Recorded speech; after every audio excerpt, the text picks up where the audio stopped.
நம்முடைய மீட்பெரும் இரட்சகருமான யாகுஷா மசிகா நாமத்தினாலே உங்கள் அனைவருக்கும் நான் வாழ்த்துதலை சொல்லிக் கொள்ளுகிறேன். ನಮ್ಮ ರಕ್ಷಕನಾದ ಯಾಕುಶ್ವನ ಹೆಸರಿನಲ್ಲಿ ನಾನು ನಿಮ್ಮೆಲ್ಲರನ್ನು ಆರೈಸುತ್ತೇನೆ. இந்த நாளிலும் அவருடைய சமூகத்தில் வந்து அவரை ஆராதிக்கும்படியாக நமக்கு தேவனுடைய கிருபை கிடைத்திருக்கிறது. ಈ ದಿನದಲ್ಲಿಯೂ ಆತನ ಸಮ್ಮುಖದಲ್ಲಿ ಬಂದು ಆತನನ್ನು ಆರಾಧನೆ ಮಾಡುವುದಕ್ಕೆ ದೇವರ ಕಣ್ಣಲ್ಲಿ ನಮಗೆ ಕೃಪೆ ಸಿಕ್ಕಿದ್ದಕ್ಕಾಗಿ ಸ್ತೋತ್ರ. நமக்கு மாத்திரம் கிடைத்தால் போதாது, இன்னும் அநேகருக்கு இந்த கிருபை கிடைக்க வேண்டும். ನಮಗೆ ಮಾತ್ರ ಸಿಕ್ಕಿದರೆ ಸಾಲದು, ಇನ್ನೂ ಅನೇಕರಿಗೆ ಈ ಸೌಭಾಗ್ಯ ಭಾಗ್ಯ ಸಿಗಬೇಕು. அப்படி மற்றவர்களுக்கு கிடைக்க வேண்டும் என்றால் கிருபை பெற்றவர்கள் போய் மற்றவர்களை சந்தித்து அவர்களுக்கு இந்த கிருபையை பற்றி நாம் சொல்ல வேண்டும். ಆ ರೀತಿ ಬೇರೆಯವರಿಗೆ ಸಿಗಬೇಕಾದರೆ ಕೃಪೆ ಹೊಂದಂತ ನಾವುಗಳು ಹೋಗಿ ಕೃಪೆ ಹೊಂದೋದಕ್ಕೋಸ್ಕರ ಅವರನ್ನ ನಾವು ಕಾಣಬೇಕು. ஹல்லேலூயா. ஹalleluya. நமக்கு செய்த நன்மைகளை நாம் மாத்திரம் வைத்துக் கொண்டிருந்தால் அது நியாயம் இல்லை. ನಮಗೆ ಮಾಡಿದಂತ ಒಳ್ಳೆಯದನ್ನು ನಾವೇ ಇಟ್ಟುಕೊಂಡಿದ್ದರೆ ಅದು ನ್ಯಾಯವಲ್ಲ. இஸ்ரவேலிலே ஒரு முறை பஞ்சம் வந்து அங்கே யாருக்கும் ஆகாரம் கிடைக்காமல் இருக்கும் பொழுது ಇಸ್ರೇಲಲ್ಲಿ ಒಂದು ಸಲ ಬರಗಾಲ ಬಂದು ಆಹಾರ ಸಿಗದೆ ಎಲ್ಲರಿಗೆ ಅಲ್ಲಿ ಕೊರತೆ ಉಳ್ಳವರಾಗಿದ್ದಾಗ அப்பொழுது 4 குஷ்டரோகிகள் அந்த எதிரிகளுடைய பாளையத்தில் போய் ஆகாரம் கிடைக்குமா என்று பார்க்க போனார்கள். ಆಗ 4 ಕುಷ್ಠರೋಗಿಗಳು ಆ ಶತ್ರುಗಳ ಸೈನ್ಯದ ಪಾಳೆಯದಲ್ಲಿ ಹೋಗಿ ಅವರಿಗೆ ಆಹಾರ ಸಿಗುತ್ತದಾ ಎಂಬುದಾಗಿ ನೋಡಕ್ಕೆ ಹೋದರು. அங்கே போனால் கூடாரங்கள் எல்லாம் அப்படியே இருந்தது. ಅಲ್ಲಿ ಹೋದರೆ ಗುಡಾರಗಳೆಲ್ಲವೂ ಹಾಗೆಯೇ ಇದ್ದವು. ஆனால் ஜனங்கள் யாரும் உயிரோடு இல்லை. ಆದರೆ ಜನಗಳು ಯಾರು ಜೀವಂತವಾಗಿ ಇರಲಿಲ್ಲ. சரி, இவர்கள் துணிந்து உள்ள போய் பார்க்கும் பொழுது ಅವರು ಹೋಗಿ ಒಳಗಡೆ ನೋಡುವಾಗ உள்ளே ஆகாரம் எல்லாம் அப்படியே இருக்கிறது. ಒಳಗಡೆ ಆಹಾರವೆಲ್ಲವೂ ಹಾಗೆಯೇ ಇದ್ದವು. தானியங்கள் எல்லாம் அப்படியே இருக்கிறது. ಧಾನ್ಯಗಳು ಎಲ್ಲವೂ ಹಾಗೆಯೇ ಇದ್ದವು. அது போக பொன்னு வெள்ளி எல்லாமே அங்கே இருக்கிறது. ಚಿನ್ನ ಬೆಳ್ಳಿ ಎಲ್ಲವೂ ಅಲ್ಲೇ ಹಾಗೆಯೇ ಇತ್ತು. ஜனங்கள் மட்டும் இல்லை. ಆದರೆ ಜನಗಳು ಮಾತ್ರ ಇರಲಿಲ್ಲ. முதலாவது அவர்கள் என்ன செய்தார்கள்? ಮೊದಲನೇದಾಗಿ ಅವರು ಏನು ಮಾಡಿದರು? அவர்கள் நன்றாக திருப்தியாக புசித்தார்கள். ಅವರು ಚೆನ್ನಾಗಿ ಹೊಟ್ಟೆ ತುಂಬ ಊಟ ಮಾಡಿದರು. நன்றாக புசித்த பிறகு ಚೆನ್ನಾಗಿ ಊಟವಾದ ಮೇಲೆ தேசத்தில் எல்லாரும் பட்டினியா இருக்கிறார்கள் என்கிற ஞாபகம் அவர்களுக்கு வந்தது. ದೇಶದಲ್ಲಿ ಎಲ್ಲರೂ ಹಸಿವಿನಿಂದ ಇರುವುದು ಅವರ ಜ್ಞಾಪಕಕ್ಕೆ ಬಂತು. இப்பொழுது அவர்கள் என்ன சொல்லுகிறார்கள்? வாருங்கள், நாம் போய் தேசத்தில் இந்த நல்ல செய்தியை சொல்லுவோம். ಈಗ ಆ ಕುಷ್ಠರೋಗಿಗಳು ಹೇಳುತ್ತಾರೆ, ಬನ್ನಿರಿ ನಾವು ಹೋಗಿ ದೇಶದಲ್ಲಿ ಒಳ್ಳೆ ಸಮಾಚಾರವನ್ನು ಹೇಳೋಣ. அப்படி போய் அவர்கள் சொன்ன உடனே அவர்கள் அதை பரிசோதித்து பார்த்து இவர்கள் சொன்னது சரிதான் என்பதை கண்ட பின்பு எல்லாரும் அங்கே வந்து திருப்தியாக ஆகாரத்தை கொண்டு போனார்கள். ಆಗ ಆ ರೀತಿ ಅವರು ಹೋಗಿ ಹೇಳಿದಾಗ ಎಲ್ಲರೂ ಅವರು ಹೇಳಿದ ಮಾತನ್ನು ನಂಬಿ ಬನ್ನಿ ನಾವು ಹೋಗಿ ನೋಡೋಣ ಎಂದು ಹೇಳಿ ಅಲ್ಲಿ ನೋಡಿ ಅದನ್ನು ತೃಪ್ತಿಯಿಂದ ಅವರು ಊಟ ಮಾಡಿದರು. வேதம் அவர்களை குஷ்டரோகிகள் என்று சொல்லுகிறது. ಸತ್ಯವೇದವು ಅವರನ್ನು ಕುಷ್ಠರೋಗಿಗಳು ಎಂಬುದಾಗಿ ಹೇಳಲ್ಪಡುತ್ತದೆ. அதை நாம் எப்படி எடுத்துக்கொள்ள வேண்டுமானால் ಆದರೆ ನಾವು ಯಾವ ರೀತಿ ತೆಗೆದುಕೊಳ್ಳಬೇಕೆಂದರೆ அவர்கள் குறை உள்ளவர்கள். ಅವರು ಕೊರತೆ ಉಳ್ಳವರು.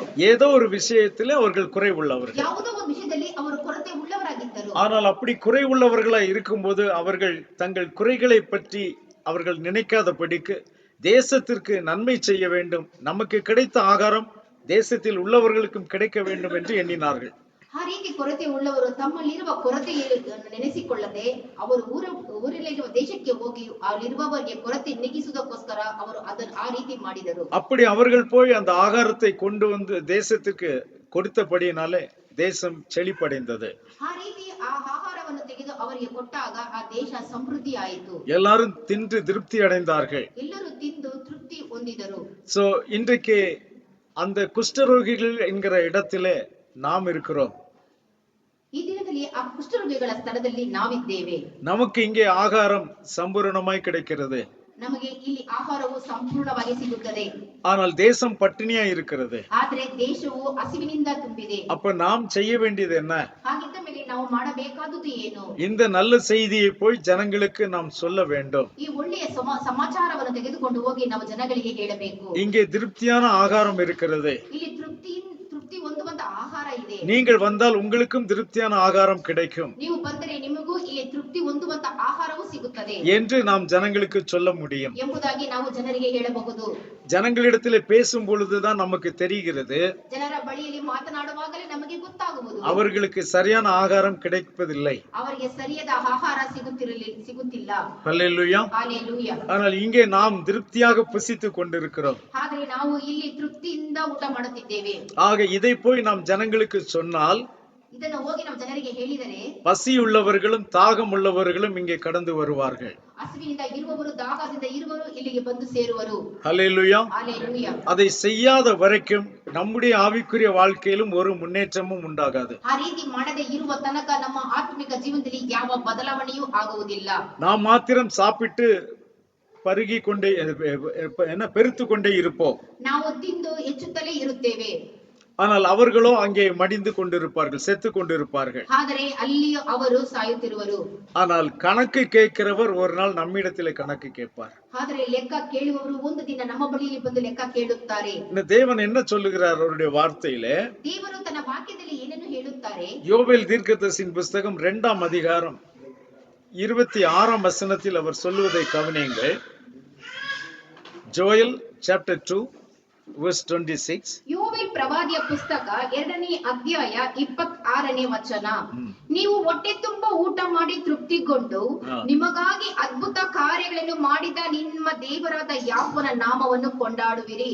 ನನ್ನ ಜನರು ಎಂದಿಗೂ ಆಶಾಭಂಗ ಪಡರು. ಆಮೆನ್. ஹல்லேலூயா. ஹalleluya. நீங்கள் சம்பூரணமாய் சாப்பிட்டு திருப்தி அடைந்து உங்களை அதிசயமாய் நடத்தி வந்த உங்கள் தேவனாகிய யாகோவாவின் நாமத்தை துதிப்பீர்கள். என் ஜனங்கள் ஒருபோதும் வெட்கப்பட்டு போவதில்லை. ஹல்லேலூயா. ஹalleluya. சம்பூரணமாய் சாப்பிட்டு திருப்தி அடைந்தவன் செய்கிற வேலை என்ன? ಹೊಟ್ಟೆ ತುಂಬ ಊಟ ಮಾಡಿ ತೃಪ್ತಿ ಹೊಂದಿದವನು ಮಾಡುವಂತ ಕೆಲಸವೇನು?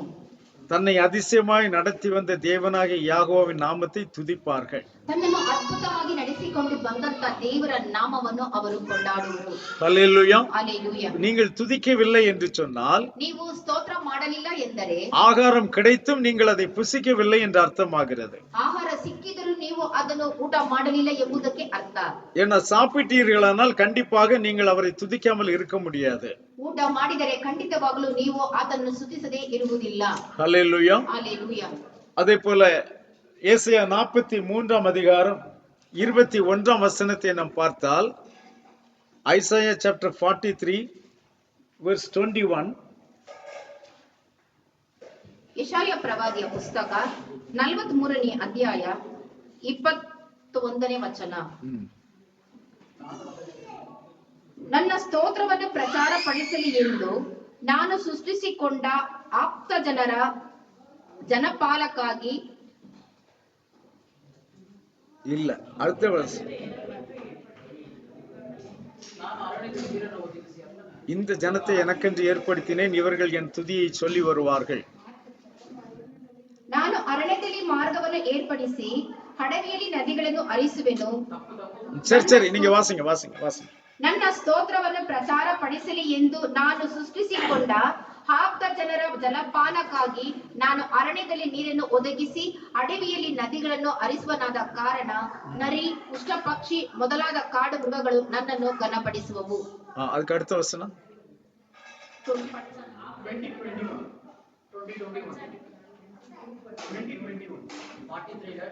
நான் அர்த்தம் சரியா வரல, எப்போ படிச்சாலும். Hallelujah. Hallelujah. Read in English. These people I have formed for myself. These people I have formed for myself. They shall declare my praise. They shall declare my praise. Praise or praises? Praise. Hallelujah. இந்த ஜனத்தை எனக்கென்று ஏற்படுத்தினேன், இவர்கள் என் துதியை சொல்லி வருவார்கள். ஹல்லேலூயா. தேவன் தன்னுடைய பிள்ளைகளோடு ஈடுபடும் பொழுது அவர் சில உரிமையை அவர் எடுத்துக் கொள்ளுகிறார். ದೇವರು ತನ್ನ ಮಕ್ಕಳೊಂದಿಗೆ ಐಕ್ಯವಾಗುವಾಗ ಕೆಲವು ಹಕ್ಕುಗಳನ್ನು ತೆಗೆದುಕೊಳ್ಳುತ್ತಾರೆ. இந்த இடத்துல அவர் என்ன சொல்லுகிறார் என்று பாருங்க. ಈ ಸ್ಥಳದಲ್ಲಿ ಆತನು ಏನನ್ನು ಹೇಳುತ್ತಾನೆ ಎಂಬುದಾಗಿ ನೋಡಿರಿ. இந்த ஜனத்தை நான் எனக்கென்று ஏற்படுத்தினேன். ಈ ಜನರನ್ನು ನನಗೋಸ್ಕರ ನಾನು ಸೃಷ್ಟಿಸಿಕೊಂಡೆ. ஹல்லேலூயா. ஹalleluya. பொதுவாக சொல்லலாம் இல்லையா, உலகத்தில் உள்ள எல்லாரையும் தேவன் தானே சிருஷ்டித்தார். ಆತನು ಸಾಮಾನ್ಯವಾಗಿ ಹೇಳಬಹುದಿತ್ತಲ್ಲವೇ, ಲೋಕದಲ್ಲಿ ಎಲ್ಲರನ್ನು ಸೃಷ್ಟಿ ಮಾಡಿದವನು ಆತನಲ್ಲವೇ? ஆனால் அவருடைய வார்த்தையை நீங்கள் கவனித்து பார்த்தீர்களானால், ಆದರೆ ಆತನ ವಾಕ್ಯವನ್ನು ಗಮನಿಸಿ ನೀವು ನೋಡುವುದಾದರೆ, தமிழில் அதை சொல்லும்போது இந்த ஜனத்தை என்று சொல்லுகிறார். ತಮಿಳಿನಲ್ಲಿ ಹೇಳುವಾಗ ಈ ಜನರನ್ನು, இங்கிலீஷ்ல these people. அப்படியானா அவர் எல்லாரையும் பேசல, ஒரு குறிப்பிட்ட கூட்டத்தை பற்றி தான் பேசுகிறார். ಆತನು ಎಲ್ಲ ಜನರನ್ನು ಹೇಳಲಿಲ್ಲ, ಆತನು ಆರಿಸಿಕೊಂಡ ಕೆಲವು ಜನರ ಬಗ್ಗೆ ಮಾತ್ರ ಮಾತನಾಡುತ್ತಾನೆ. அப்ப அவருடைய துதியை சொல்லி வரும்படியாகவே தேவன் சில ஜனங்களை தெரிந்தெடுத்திருக்கிறார். ಆತನಿಗೆ ಸ್ತೋತ್ರ ಹೇಳುವುದಕ್ಕೋಸ್ಕರನೇ ದೇವರು ಕೆಲವು ಜನರನ್ನು ಆರಿಸಿಕೊಂಡಿದ್ದಾರೆ.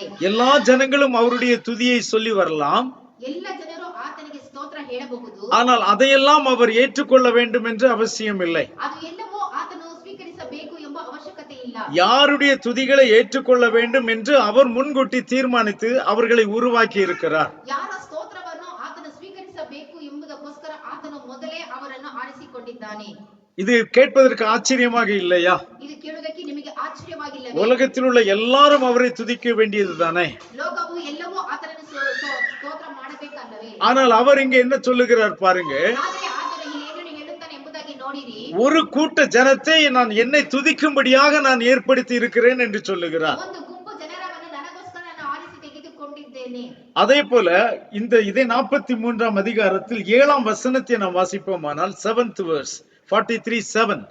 ನನ್ನ ಮಹಿಮೆಗಾಗಿ ನಾನು ಸೃಷ್ಟಿಸಿ ರೂಪಿಸಿ ಉಂಟು ಮಾಡಿದ ನನ್ನ ಹೆಸರಿನವರೆಲ್ಲರನ್ನು ಬರಮಾಡಬೇಕೆಂದು ಅಪ್ಪಣೆ ಕೊಡುವೆನು. ஹalleluya. ஹalleluya. இங்கே கொஞ்சம் வித்தியாசமாக இன்னும் கொஞ்சம் தெளிவாக அவர் சொல்லுவதை பாருங்க. ಇಲ್ಲಿ ಇನ್ನೂ ಚೆನ್ನಾಗಿ ಆತನು ಹೇಳುವುದನ್ನು ನೋಡಿರಿ. நான் என் மகிமைக்கென்று சிருஷ்டித்து உருவாக்கி படைத்து என் நாமம் தரிக்கப்பட்ட யாவரையும் கொண்டு வா என்பேன் என்று சொல்லுகிறார். அல்லேலூயா. ஹalleluya. எவ்வளவு வித்தியாசமாக இங்கே அவர் சொல்லுகிறார் என்று கவனித்து பாருங்க. ಎಷ್ಟು ವ್ಯತ್ಯಾಸವಾಗಿ ಆತನು ಇಲ್ಲಿ ಹೇಳುತ್ತಾನೆ ಎಂಬುದನ್ನು ಗಮನಿಸಿ ನೋಡಿರಿ. இந்த ஜனங்களுக்கு இருக்கிற பெரிய வித்தியாசமே அவர் சொல்லுகிறார், என் நாமம் தரிக்கப்பட்ட ஜனங்கள் என்று சொல்லுகிறார். ಈ ಜನರಿಗೆ ಇರುವಂತಹ ಒಂದು ವ್ಯತ್ಯಾಸವೇನೆಂದರೆ ನನ್ನ ಹೆಸರಿನವರು, ಆ ನಾಮವನ್ನು ಧರಿಸಿದವರು. அந்த ஜனங்களுக்கு 3 விதமான காரியத்தை அங்கே சொல்லுகிறார். ಆ ಜನರಿಗೆ 3 ವಿಧವಾದ ಕಾರ್ಯವನ್ನು ಆತನು ಅಲ್ಲಿ ಹೇಳುತ್ತಾನೆ. முதலாவது, அந்த ஜனங்களையே அவர் விசேஷமாக சிருஷ்டித்தார். ಆ ಜನರನ್ನು ಆತನು ವಿಶೇಷವಾಗಿ ಸೃಷ್ಟಿಸಿದ್ದಾನೆ. மற்றவர்களை சிருஷ்டித்தது போல இவர்களை சிருஷ்டிக்கவில்லை. ಬೇರೆ ಅವರನ್ನು ಸೃಷ್ಟಿಸಿದ ಪ್ರಕಾರ ಇವರನ್ನು ಆತನು ಸೃಷ್ಟಿಸಲಿಲ್ಲ. இப்ப இதையே நமக்கு சேரும்படியாக நாம் எப்படி சொல்ல முடியும்? ಇದು ನಮಗೆ ಹೊಂದುವ ಹಾಗೆ ನಾವು ಹೇಗೆ ಹೇಳಬಹುದು? தேவன் மற்றவர்கள் எல்லாரையும் சிருஷ்டித்தது போல நம்மை சிருஷ்டிக்கவில்லை.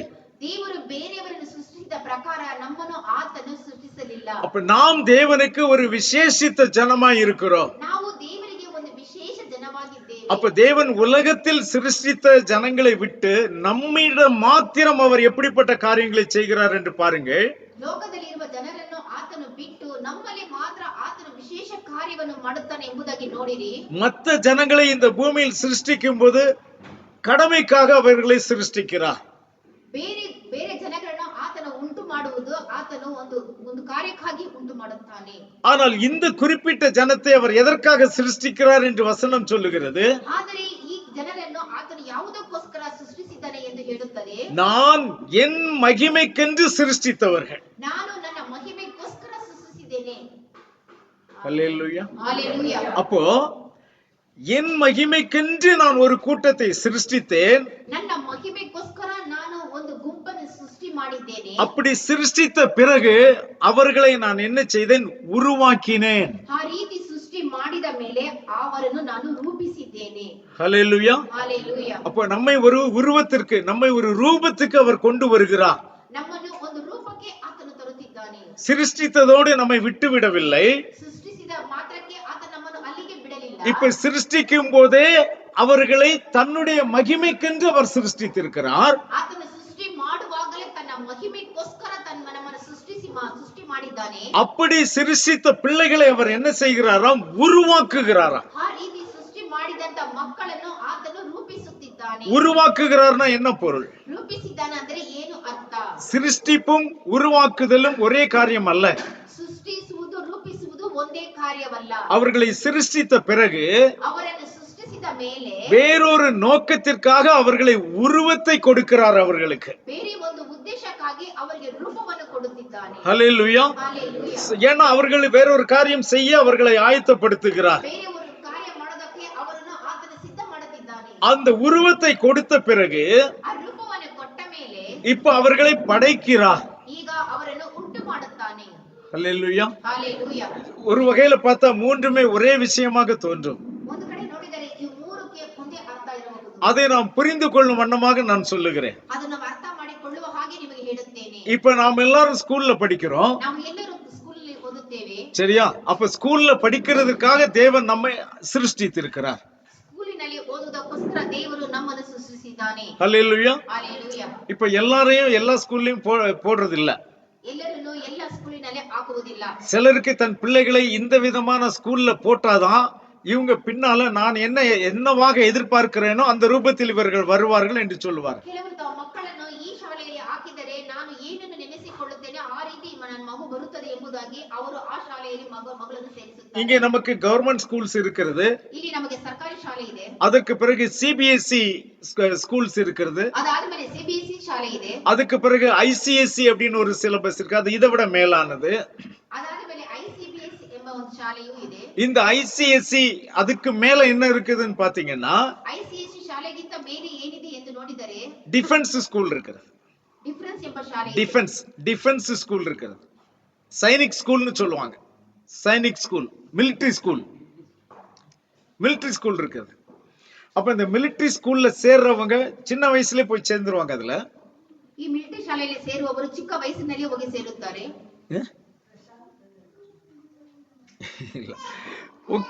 அந்த அந்த சைனிக் ஸ்கூல்ல அல்லது அந்த மிலிட்டரி ஸ்கூல்ல ஜாயின் பண்ணவங்க ಆ ಮಿಲಿಟರಿ ಶಾಲೆಯಲ್ಲಿ ಸೇರಿದ ಮೇಲೆ முடிவில் என்னவா வருவாங்க? ಅವರು ಅಂತ್ಯದಲ್ಲಿ ಏನಾಗಿರುವರು? அவர்கள் ஒரு மிலிட்டரி மேனாக வெளியே வருவார்கள். ಅವರು ಒಬ್ಬ ಸೈನಿಕನಾಗಿ ಹೊರಗಡೆ ಬರುತ್ತಾನೆ. அல்லேலூயா. ஹalleluya. எல்லாரும் ஒரு இடத்துல படிக்கிறது போல இவர்களும் அப்படியே தான் படித்துக் கொண்டு வருவார்கள்.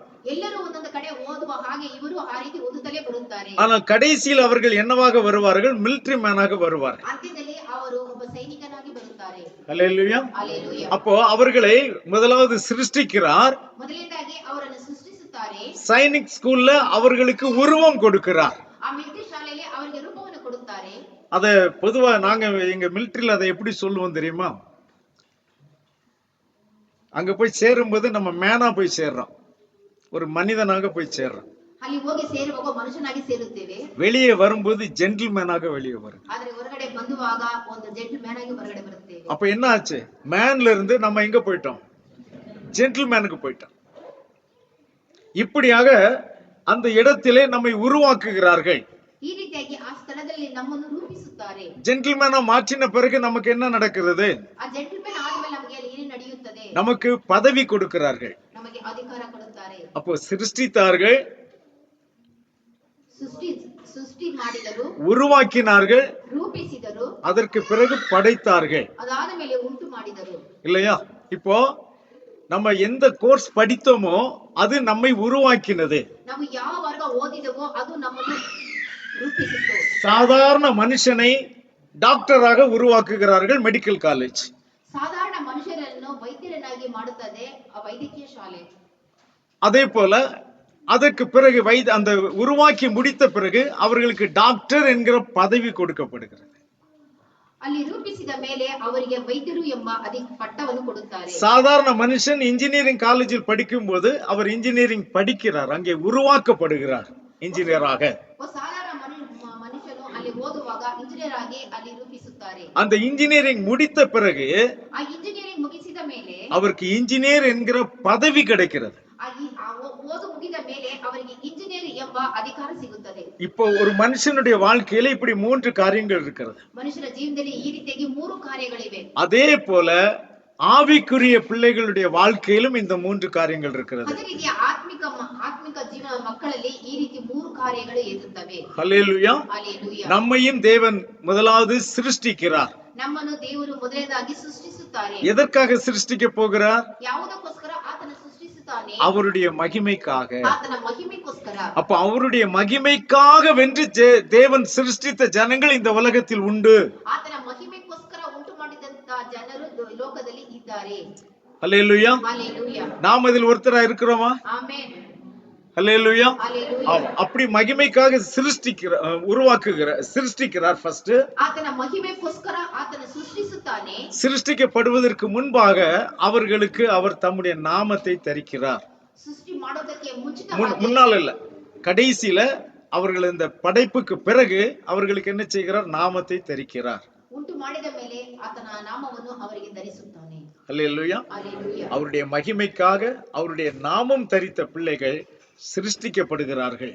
ಆತನ ಮಹಿಮೆಗೋಸ್ಕರ ಆತನ ನಾಮಕ್ಕೋಸ್ಕರ ಮಕ್ಕಳನ್ನು ಆತನು ಸೃಷ್ಟಿ ಮಾಡುತ್ತಾನೆ. அதன் பின்பு அவர்களை என்னவாகவோ உருவாக்குகிறார். ಅದಾದ ಮೇಲೆ ಅವರನ್ನು ಏನೋ ಒಂಥರ ಆತನು ರೂಪಿಸುತ್ತಾನೆ. அதற்கு பிறகு அவர்களை படைக்கிறார். ಅದಾದ ಮೇಲೆ ಅವರನ್ನು ಉಂಟು ಮಾಡುತ್ತಾನೆ. அந்த ஜனத்தை பற்றி தான் அவர் சொல்லுகிறார், இந்த ஜனத்தை நான் எனக்கென்று ஏற்படுத்தினேன். ಆ ಜನರ ಬಗ್ಗೆನೂ ಆತನು ಹೇಳುತ್ತಾನೆ, ಈ ಜನರನ್ನು ನನಗೋಸ್ಕರ ನಾನು ಆರಿಸಿಕೊಂಡಿದ್ದೇನೆ. அல்லேலூயா. Hallelujah. இவர்கள் என்ன செய்வார்கள்?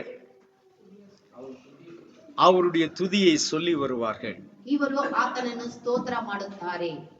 ஹல்லேலூயா. Hallelujah. ஸ்தோத்திரம் மாடுத்தாரேங்கிறது கரெக்டா இல்லையான்னு எனக்கு தெரியாது. ಸ್ತುತಿಸುವರು. துதியை சொல்லுவார்கள்.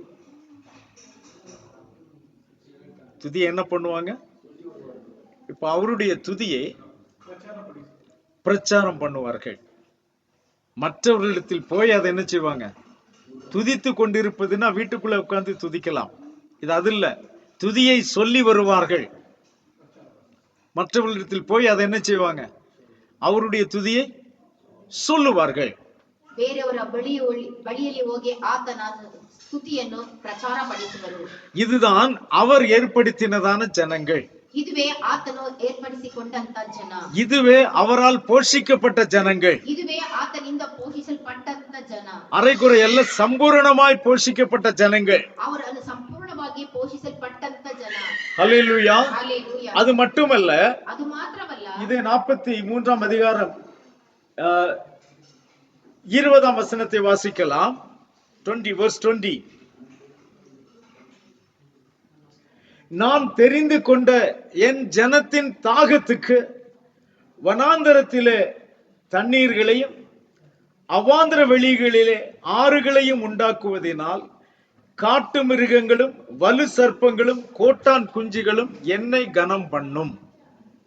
ನಾನು ಸೃಷ್ಟಿಸಿಕೊಂಡ ಆಪ್ತ ಜನರ ಜಲಪಾನಕ್ಕಾಗಿ ನಾನು ಅರಣ್ಯದಲ್ಲಿ ನೀರನ್ನು ಒದಗಿಸಿ ಅಡವಿಯಲ್ಲಿ ನದಿಗಳನ್ನು ಹರಿಸುವರಾದ ಕಾರಣ ನರಿ, ಉಷ್ಟ್ರ ಪಕ್ಷಿ ಮೊದಲಾದ ಕಾಡು ಮೃಗಗಳು ನನ್ನನ್ನು ಘನಪಡಿಸುವವು.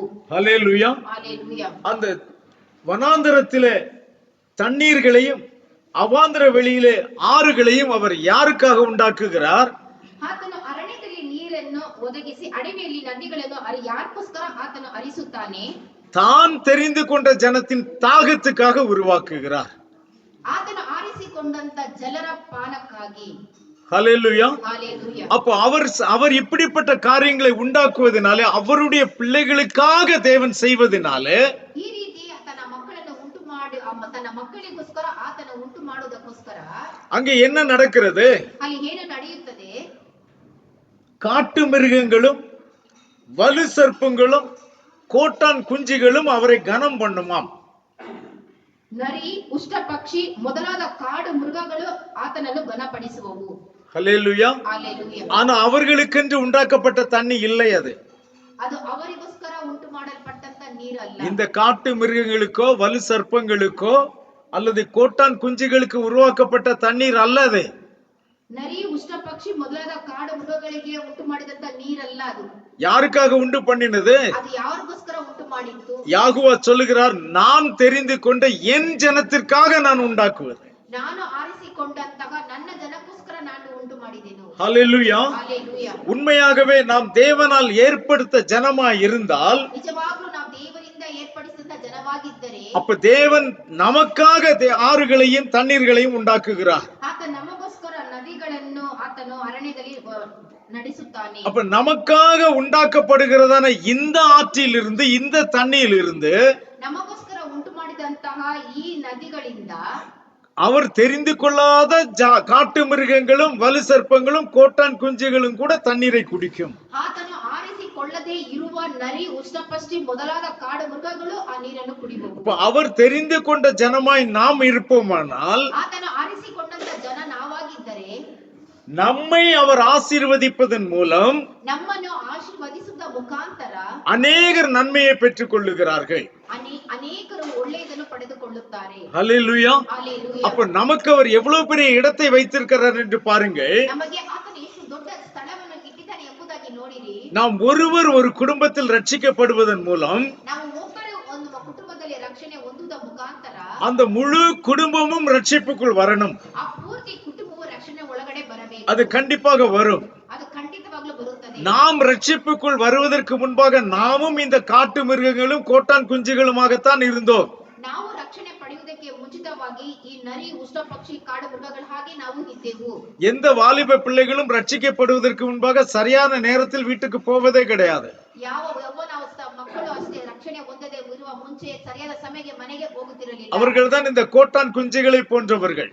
ಅವರೇ ಈ ಉಷ್ಣ ನರಿ ಉಷ್ಣ ಪಕ್ಷಿಗಳು. நரி அல்ல, ஆந்தைன்னு சொல்லுவோம். கோட்டான் குஞ்சுன்னா ஆந்தை, ராத்திரியில கண் விழிச்சிருக்கிற ஆந்தை, அவுல். அப்ப இந்த ராத்திரியில இங்கிலீஷ்ல அவுல் தானே இருக்குமா? ஆஸ்ட்ரிச்னு இருக்கு, தீக்கோழின்னு இருக்குது. ஓகே. ஏன்னா இவங்க ராத்திரியில கண் விழிக்கிறவர்கள். தமிழ்ல ஆந்தைங்கிற அர்த்தத்துல போட்டிருக்குது. அப்ப தமிழ் அத என்ன செய்வாங்கன்னா, ராத்திரியிலே கண் விழித்து இருக்கிற ஜனங்கள், ராத்திரிಯಲ್ಲಿ ಎಚ್ಚರಿಕೆ ಇರುವಂತ ಜನರು. அப்ப அப்படியெல்லாம் இருக்கிறார்கள். நம் குடும்பத்தில் ஜனங்கள் இருக்கிறார்கள். ನಮ್ಮ ಕುಟುಂಬದಲ್ಲಿ ಆ ರೀತಿ ಜನರು ಇರುತ್ತಾರೆ. நம்ம குடும்பத்திலேயே நம்ம கூடவே இருக்கிறவங்கள சிலர் காட்டு மிருகங்களாகவும் நடந்துக்கிறாங்க. ನಮ್ಮ ಕುಟುಂಬದಲ್ಲಿ ಇರುವವರು, ನಮ್ಮ ಜೊತೆಯಲ್ಲಿ ಇರುವವರೇ ಕಾಡು ಮೃಗಗಳಾಗಿ ಇರುವರು. வலு சர்ப்பங்களாகவும் இருக்கிறார்கள். ಅವರು ಸರ್ಪ ಜಾತಿಗೆ ಸೇರಿದವರಾಗಿ ಇರುವರು. ஹல்லேலூயா. ஹல்லேலூயா. நாமும் அப்படித்தான் இருந்தோம். ನಾವು ಆ ರೀತಿ ಇದ್ದೆವು. ஆனால் தேவன் நம்மை தெரிந்து கொண்டார். ಆದರೆ ದೇವರು ನಮ್ಮನ್ನು ಆರಿಸಿಕೊಂಡನು. தெரிந்து கொண்டு அவருடைய நாமத்தை நமக்கு தரித்தார். ಆತನು ಆರಿಸಿಕೊಂಡು ಆತನ ನಾಮವನ್ನು ನಮಗೆ இப்ப நம்முடைய தாகத்துக்காக அவர் தரக்கூடிய தண்ணீரிலே, ನಮ್ಮ ದಾಹಕ್ಕೋಸ್ಕರ ಆತನು ಕೊಡುವಂತ ನೀರಿನಲ್ಲಿ அவரை தேடாத ஜனங்களும் அவரை பற்றி அறிந்து கொள்கிறார்கள். ಆತನನ್ನು ಹುಡುಕದ ಜನರು ಆತನನ್ನು ತಿಳಿದುಕೊಳ್ಳುವರು. யார் மூலமா? ಯಾರ ಮುಖಾಂತರ? நம் மூலமா தெரிந்து கொள்ளுகிறார்கள். ನಮ್ಮ ಮುಖಾಂತರ ಅವರು ತಿಳಿದುಕೊಳ್ಳುವರು. இதை யோவான் சுவிசேஷகர் இதை எப்படி சொல்லுகிறார்? யோவான் 4ஆம் அதிகாரம்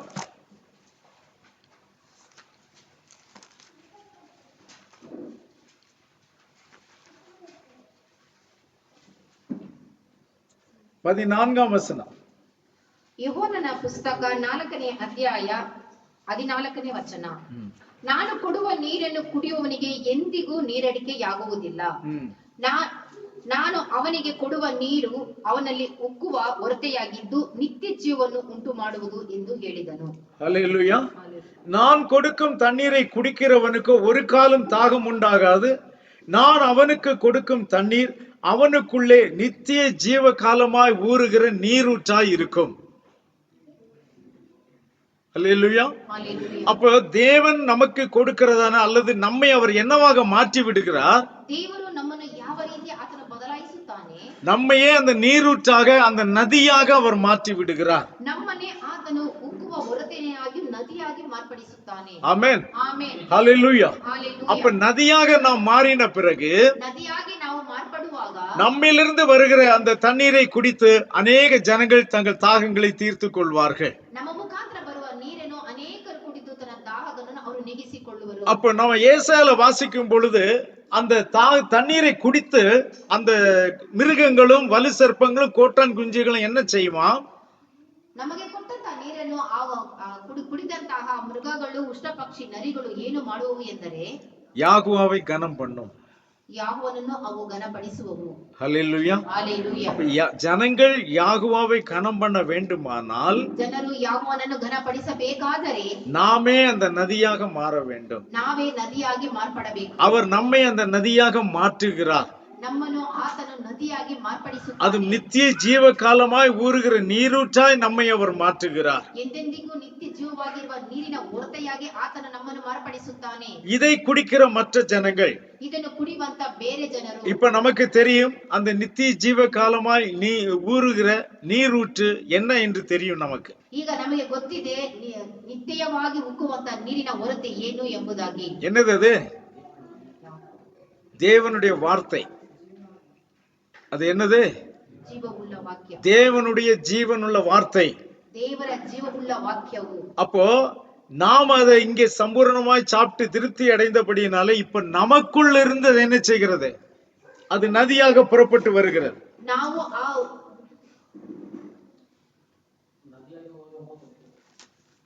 நமக்குள் இருந்து அது நதியாக புறப்பட்டு வருகிறது. ನಾವು ಅದನ್ನು ಸಂಪೂರ್ಣವಾಗಿ ತಿಂದು ತೃಪ್ತಿಗೊಂಡ ಮೇಲೆ ಅದು ನದಿಯಾಗಿ ನಮ್ಮಿಂದ ಉಕ್ಕುತ್ತದೆ. 7ஆம் அதிகாரம், யோவான் 7ஆம் அதிகாரம் 38ஆம் வசனத்தை வாசிக்கலாம். ನನ್ನನ್ನು ನಂಬಿದವನ ಹೊಟ್ಟೆಯೊಳಗಿಂದ ಶಾಸದಲ್ಲಿ ಹೇಳಿರುವ ಪ್ರಕಾರ ಜೀವಕರವಾದ ನೀರಿನ ಹೊಳೆಗಳು ಹರಿಯುವು ಎಂದು ಕೂಗಿ ಹೇಳಿದನು. ஹல்லேலூயா. வேத வாக்கியம் சொல்லுகிறபடி என்னிடத்தில் விசுவாசமாய் இருக்கிறவன் எவனோ அவன் உள்ளத்திலிருந்து ஜீவ தண்ணீர் உள்ள நதிகள் ஓடும் என்று சொல்லுகிறார். ஹல்லேலூயா. அப்ப நதி என்பது என்ன? நாம எங்கேயும் நதியை உண்டாக்குவோமா?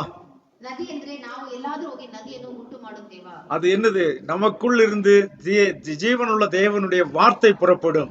ನಮ್ಮ ಒಳಗಡೆಯಿಂದ ಜೀವವುಳ್ಳ ದೇವರ ವಾಕ್ಯಗಳು ಹೊರಡುತ್ತವೆ. ஹல்லேலூயா. அப்ப இந்த வார்த்தைகள் தான் மற்றவர்களுடைய தாகத்தை தீர்க்கும். ಈ ವಾಕ್ಯಗಳೇ ಬೇರೆಯವರ ದಾಹಗಳನ್ನು ನೀಗಿಸುತ್ತದೆ. நாம் இங்கே சம்பூர்ணமாய் சாப்பிட்டு திருப்தி அடைந்திருக்கிறோம். ನಾವು ಇಲ್ಲಿ ಸಂಪೂರ್ಣವಾಗಿ ತಿಂದು ತೃಪ್ತಿ ಹೊಂದಿದ್ದೇವೆ என்றுதான் குஷ்டரோகிகள் சொன்னார்கள். ಎಂಬುದಾಗಿ ಕುಷ್ಠರೋಗಿಗಳು ಹೇಳಿದರು. ஹல்லேலூயா. ஹalleluya. அதன் பின்பு அவர்கள் என்ன தீர்மானம் எடுத்தார்கள்? ಅದಾದ ಮೇಲೆ ಅವರು ತೆಗೆದುಕೊಂಡ ತೀರ್ಮಾನವಾದ ಏನು? அங்கே கொஞ்ச ஜனங்கள் பசியோடும் தாகத்தோடும் உட்கார்ந்து கொண்டிருக்கிறார்கள். ಅಲ್ಲಿ ಕೆಲವು ಮಂದಿ ಹಸಿವಿನಿಂದ ದಾಹದಿಂದ ಕುಳಿತುಕೊಂಡಿದ್ದಾರೆ. மரணத்தை எதிர்நோக்கி நின்று கொண்டிருக்கிறார்கள். ಅವರು ಸಾವನ್ನು ಎದುರು ನೋಡುತ್ತಾ ಕುಳಿತಿದ್ದಾರೆ. ஆனால் இங்கே நமக்கோ பூரணமான ஆகாரம் இருக்கிறது. ಆದರೆ ನಮಗೂ ಇಲ್ಲಿ ಸಂಪೂರ್ಣವಾದ ಆಹಾರವಿದೆ. அப்ப என்ன செய்ய வேண்டும் என்று தீர்மானம் எடுத்தார்கள்? ಏನು ಮಾಡಬೇಕೆಂದು ಅವರು ತೀರ್ಮಾನ ತೆಗೆದುಕೊಂಡರು. அந்த சாகுவதற்கு ஏதுவாக, மரணத்துக்கு ஏதுவாக இருக்கிற ஜனங்களுக்கு இந்த ஆகாரத்தை கொண்டு போய் கொடுக்க வேண்டும், அல்லது இங்கே ஆகாரம் இருக்கிறது என்கிற செய்தியை ஆகிலும் நாம் சொல்ல வேண்டும் என்று தீர்மானம் எடுத்தார்கள். ಮರಣವನ್ನು ಎದುರು ನೋಡುತ್ತಿರುವ ಜನರಿಗೆ ಇಲ್ಲಿ ಆಹಾರ ಇದೆ, ಇಲ್ಲದಿದ್ದರೆ ಆಹಾರವಿದೆ, ತೆಗೆದುಕೊಂಡು ಕೊಡಬೇಕು, ಇಲ್ಲದಿದ್ದರೆ ಆಹಾರ ಇದೆ ಎಂಬ ಸಂದೇಶವಾದರೂ ಅವರಿಗೆ ಹೇಳಬೇಕು. இப்ப இந்த 4 குஷ்டரோகிகளும் அவர்களால் ஒரு ஆளுக்கு எவ்வளவு எடுக்க முடியுமோ அவ்வளவு ஆகாரத்தை மட்டுமே சுமந்து கொண்டு போனார்கள். ಈ 4 ಕುಷ್ಠರೋಗಿಗಳು ಅವರ ಕೈಯಲ್ಲಿ ಎಷ್ಟು ಸಾಧ್ಯವೋ ಅಷ್ಟು ಆಹಾರವನ್ನು ಅವರು ಹೊತ್ತುಕೊಂಡು ಹೋದರು. சோ அவர்கள் சுமந்து கொண்டு போன ஆகாரம் அங்கே பசியிலே மரணத்துக்கு ஏதுவா இருக்கிற ஜனங்களுக்கு ஒரு நல்ல செய்தியாய் போய் சேர்ந்தது. ಇವರು ತೆಗೆದುಕೊಂಡು ಹೋದ ಆಹಾರ ಅಲ್ಲಿ ಹಸಿವಿನಿಂದ ಮರಣವನ್ನು ಎದುರು ನೋಡಿದ ಜನರಿಗೆ ಒಂದು ಒಳ್ಳೆಯ ಸುವಾರ್ತೆಯಾಗಿ ಅವರಿಗೆ ಮಾರ್ಪಟ್ಟಿತು. ஹல்லேலூயா. ஹalleluya. அதனால மொத்த ஜனங்கள் சேனைகள் போய் அங்க இருக்கிற எல்லா ஆகாரத்தையும் அவர்கள் எடுத்துக்கொண்டு வந்து ஜனங்களுக்கு பசியை தீர்த்தார்கள். ಅದಾದ ಮೇಲೆ ಅಲ್ಲಿರುವ ಸೈನ್ಯ ಹೋಗಿ ಎಲ್ಲ ಆಹಾರವನ್ನು ತೆಗೆದುಕೊಂಡು ಬಂದು ಜನರಿಗೆ ಹಸಿವನ್ನು ನೀಗಿಸಿದರು. ஆமென். ஆமென். ஹல்லேலூயா. ஹalleluya. அந்த குஷ்டரோகிகளை காட்டிலும் நாம் என்ன குறைந்தவர்களா? ಆ ಕುಷ್ಠರೋಗಿಗಳಿಗಿಂತ ನಾವು ಏನು ಕಡಿಮೆಯಾಗಿದ್ದೀವಾ? அவர்களை கொண்டு இப்படிப்பட்ட காரியங்கள் செய்ய முடியுமானால் நாம் எந்த அளவுக்கு தேவனுடைய காரியத்தை செய்ய முடியும்? ಅವರ ಮುಖಾಂತರ ಇಷ್ಟು ದೊಡ್ಡ ಕಾರ್ಯವನ್ನು ಆತನು ಮಾಡಿದನೆಂದರೆ ನಮ್ಮ ಮುಖಾಂತರ ಆತನು ಇನ್ನು ಎಷ್ಟು ದೊಡ್ಡ ಕಾರ್ಯವನ್ನು ಮಾಡಬಹುದು. நமக்கு வெளியே எத்தனையோ ஜனங்கள் மரணத்துக்கு ஏதுவாக போய் கொண்டிருக்கிறார்கள். ನಮ್ಮ ಮುಂದೆ ಜನರು ಎಷ್ಟೋ ಜನರು ಮರಣದ ಮುಂದೆ ಅವರು ನಡೆದು ಹೋಗುತ್ತಿರುತ್ತಾರೆ. காரணம் அவர்களுக்குள் ஜீவன் இல்லை. ಕಾರಣ ಅವರಲ್ಲಿ ಜೀವವಿಲ್ಲ. ஜீவ வார்த்தை அவர்களுக்கு இல்லை. ಜೀವವುಳ್ಳ ವಾಕ್ಯವು ಅವರಲ್ಲಿ ಇಲ್ಲ. ஜீவனை தருகிறவரே அவர்களுக்கு தெரியாது. ಜೀವವನ್ನು ಕೊಡುವವರು ಅವರಿಗೆ ಯಾರು ಎಂದು ಗೊತ್ತಿಲ್ಲ. அவர்களிடத்தில் போய் சொல்ல யாரும் இல்லை. ಅವರ ಬಳಿಯಲ್ಲಿ ಹೇಳಲು ಯಾರೂ ಇಲ್ಲ. அவர்கள் பசியால் இருக்கிறார்கள். ಅವರು ಹಸಿವಿನಿಂದ ಇದ್ದಾರೆ. வார்த்தையின் பசியால் இருக்கிறார்கள். ವಾಕ್ಯವೆಂಬ ಹಸಿವಿನಿಂದ ಇದ್ದಾರೆ. வார்த்தையின் தாகத்தினால் அவர்கள் மரித்து போகக்கூடிய நிலைமையில் இருக்கிறார்கள். ವಾಕ್ಯ ಎಂಬ ದಾಹ ಇಲ್ಲದೆ, ನೀರಿಲ್ಲದೆ ಅವರು ಸಾವನ್ನು ಅನುಭವಿಸುವ ಸಮಯದಲ್ಲಿ ಇದ್ದಾರೆ. அவர்களுக்கு உதவி செய்வது யார்? ಅವರಿಗೆ ಸಹಾಯ ಮಾಡುವವರು ಯಾರು? அந்த குஷ்டரோகிகள் மனதில் வந்த அந்த நல்ல எண்ணம் இன்றைக்கு நமக்குள் அது வர வேண்டுமா வேண்டாமா? ಆ ಕುಷ್ಠರೋಗಿಗಳಿಗೆ ಬಂದಂತಹ ಒಳ್ಳೆಯ ವಿಷಯ ನಮ್ಮ ಒಳಗಡೆ ಬರಬೇಕಾ ಬೇಡವಾ? ஹல்லேலூயா. நாம் எனக்கு எல்லாம் வேண்டும், எனக்கு எல்லாம் தெரியும் என்று அதை நமக்குள்ளே வைத்திருந்தால் அதனாலே தேவனுடைய ராஜ்யத்திற்கு என்ன பிரயோஜனம்? ನನಗೆ ಎಲ್ಲವೂ ಬೇಕು, ನನಗೆ ಎಲ್ಲವೂ ಗೊತ್ತಿದೆ ಎಂದು ನನ್ನ ಒಳಗಡೆ ನಾವು ಇಟ್ಟುಕೊಂಡರೆ ದೇವರ ರಾಜ್ಯಕ್ಕೆ ಏನು ಪ್ರಯೋಜನ? தேவன் தன்னுடைய ஜனத்தின் தாகத்திற்காக அவர் கொடுத்த அந்த நதியிலே காட்டு மிருகங்கள் எல்லாம் தண்ணீரை குடித்து யாகுவாவை கனம் பண்ணிட்டு ತನ್ನ ಜನರಿಗೋಸ್ಕರ ಆತನು ಉಂಟು ಮಾಡಿದ್ದ ಪ್ರವಾಹದಲ್ಲಿ ನದಿಗಳು ಅವರು ಮಾತ್ರವಲ್ಲದೆ ನರಿ, ಉಷ್ಣಪಕ್ಷಿ, ಕಾಡುಮೃಗಗಳು ಎಲ್ಲವೂ ಆ ನೀರನ್ನು ಕುಡಿದು ದೇವರ ನಾಮವನ್ನು ಅವು ಘನಪಡಿಸಿದವು. தேவன் எந்த நன்மையை இந்த உலகத்துக்கு செய்தாலும் அதை தன்னுடைய நாமம் தரித்த பிள்ளைகளை கொண்டே அவர் செய்கிறார். ದೇವರು ಈ ಲೋಕಕ್ಕೆ ಏನು ಒಳ್ಳೆಯದು ಮಾಡಿದರೂ ತನ್ನ ನಾಮವನ್ನು ಧರಿಸಿದ ಮಕ್ಕಳ ಮುಖಾಂತರವಾಗಿ ಆತನು ಮಾಡುವನು. காரணம் என்ன? அதன் மூலமாக அவருடைய நாமத்திற்கு மகிமை வர வேண்டும். ಕಾರಣ ಅದರ ಮುಖಾಂತರ ಆತನ ನಾಮಕ್ಕೆ ಮಹಿಮೆ ಹೊಂದಬೇಕು. அதன் மூலமாக ஜனங்கள் அவரை அறிந்து கொள்ள வேண்டும். ಅದರ ಮುಖಾಂತರವಾಗಿ ಜನರು ಆತನನ್ನು ತಿಳಿದುಕೊಳ್ಳಬೇಕು. ஜனங்கள் அவரிடத்தில் வர வேண்டும். ಜನರು ಆತನ ಬಳಿಗೆ ಬರಬೇಕು. ஆக இந்த உலகத்திற்கு எந்த நன்மையை தேவன் செய்தாலும் அதை தன்னுடைய நாமம் தரித்த பிள்ளைகளை கொண்டே அவர் செய்ய விரும்புகிறார். ಆದ್ದರಿಂದ ದೇವರು ಈ ಲೋಕಕ್ಕೆ ಏನು ಮಾಡಬೇಕಾದರೂ ತನ್ನ ನಾಮವನ್ನು ಧರಿಸಿದ ಮಕ್ಕಳ ಮುಖಾಂತರ ಆತನು ಮಾಡುವನು. ஹல்லேலூயா. ஹல்லேலூயா. 2 நாளாகமம் 7ஆம் அதிகாரம் 14ஆம் வசனத்தை பார்க்கலாம். 2 Chronicles chapter 7 verse 14.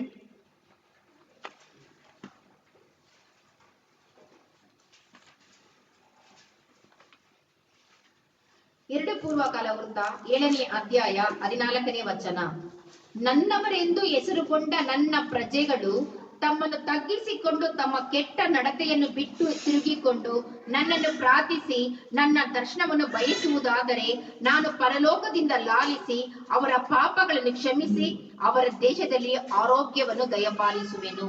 ஹல்லேலூயா. ஹல்லேலூயா. என் நாமம் தரிக்கப்பட்ட என் ஜனங்கள் தங்களை தாழ்த்தி ஜெபம் பண்ணி என் முகத்தை தேடி தங்கள் பொல்லாத வழிகளை விட்டு திரும்பினால் அப்பொழுது பரலோகத்தில் இருக்கிற நான் கேட்டு அவர்கள் பாவத்தை மன்னித்து அவர்கள் தேசத்திற்கு க்ஷேமத்தை கொடுப்பேன். ஹல்லேலூயா. ஹல்லேலூயா. இங்கும் யாரிடத்தில் யாரை பற்றி பேசுகிறார்? இங்கே ಇಲ್ಲಿಯೂ ಯಾರ ಬಗ್ಗೆ ಮಾತನಾಡುತ್ತಾನೆ? தேசத்துக்கு க்ஷேமம் வர வேண்டுமானால், தேசத்திற்கு ஆரோக்கியம் வர வேண்டுமானால் அவருடைய நாமம் தரித்த பிள்ளைகள் மனம் திரும்ப வேண்டும். ಈ ದೇಶಕ್ಕೆ ಆರೋಗ್ಯ ಬರಬೇಕಾದರೆ ಆತನ ನಾಮವನ್ನು ಧರಿಸಿದ ಮಕ್ಕಳು ತನ್ನನ್ನು ತಗ್ಗಿಸಿಕೊಳ್ಳಬೇಕು. ஹல்லேலூயா. ஹல்லேலூயா. அவர்கள் என்னவெல்லாம் செய்ய வேண்டும் என்று சொல்லுகிறார்? ಅವರು ಏನನ್ನ ಮಾಡಬೇಕು ಎಂಬುದಾಗಿ ಆತನು ಹೇಳುತ್ತಾನೆ. என் நாமம் தரிக்கப்பட்ட ஜனங்கள் முதலாவது தங்களை தாழ்த்த வேண்டும். ನನ್ನ ಹೆಸರುಗೊಂಡ ನನ್ನ ಜನರು ತಮ್ಮನ್ನು ಮೊದಲು ಅವರು ತಗ್ಗಿಸಿಕೊಳ್ಳಬೇಕು. அப்போ இன்றைக்கு அவருடைய நாமம் தரித்த பிள்ளைகள் என்று சொல்லுகிறவர்களிடத்திலே இல்லாத ஒரு விஷயம் என்ன?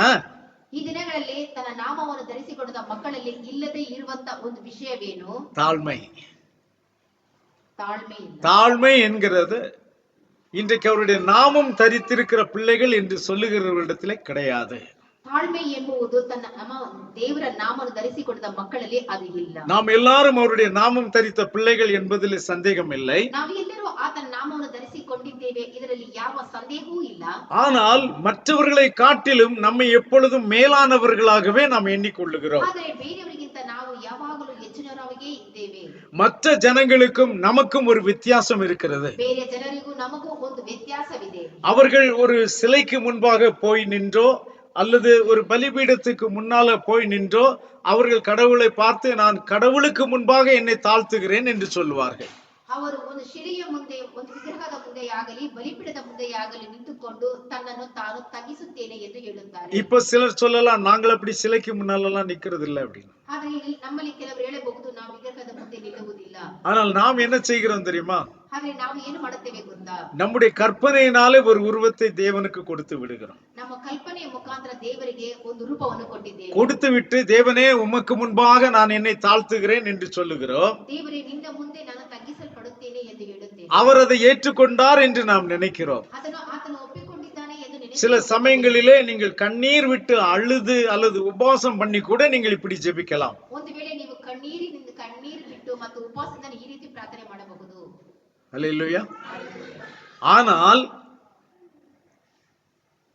அதே தேவனுடைய சாயலில் படைக்கப்பட்ட ஒரு சகோதரனையோ ஒரு சகோதரியை காணும்போது, ಆದರೆ ದೇವರ ಸ್ವಭಾವವನ್ನು ಹೊಂದಿದಂತ ಒಬ್ಬ ಸಹೋದರನಾಗಲಿ ನೀವು ನೋಡಿದಾಗ, அல்லது அவர்கள் உங்களுக்கு பிடிக்காத ஒரு விஷயத்தை அவர்கள் பேசிவிட்டால், ನಿಮಗೆ ಇಷ್ಟವಲ್ಲದ ಒಂದು ವಿಷಯವನ್ನು ಅವರು ಮಾತನಾಡಿದರೆ, அந்த இடத்தில் நீங்கள் என்ன செய்வீர்கள்?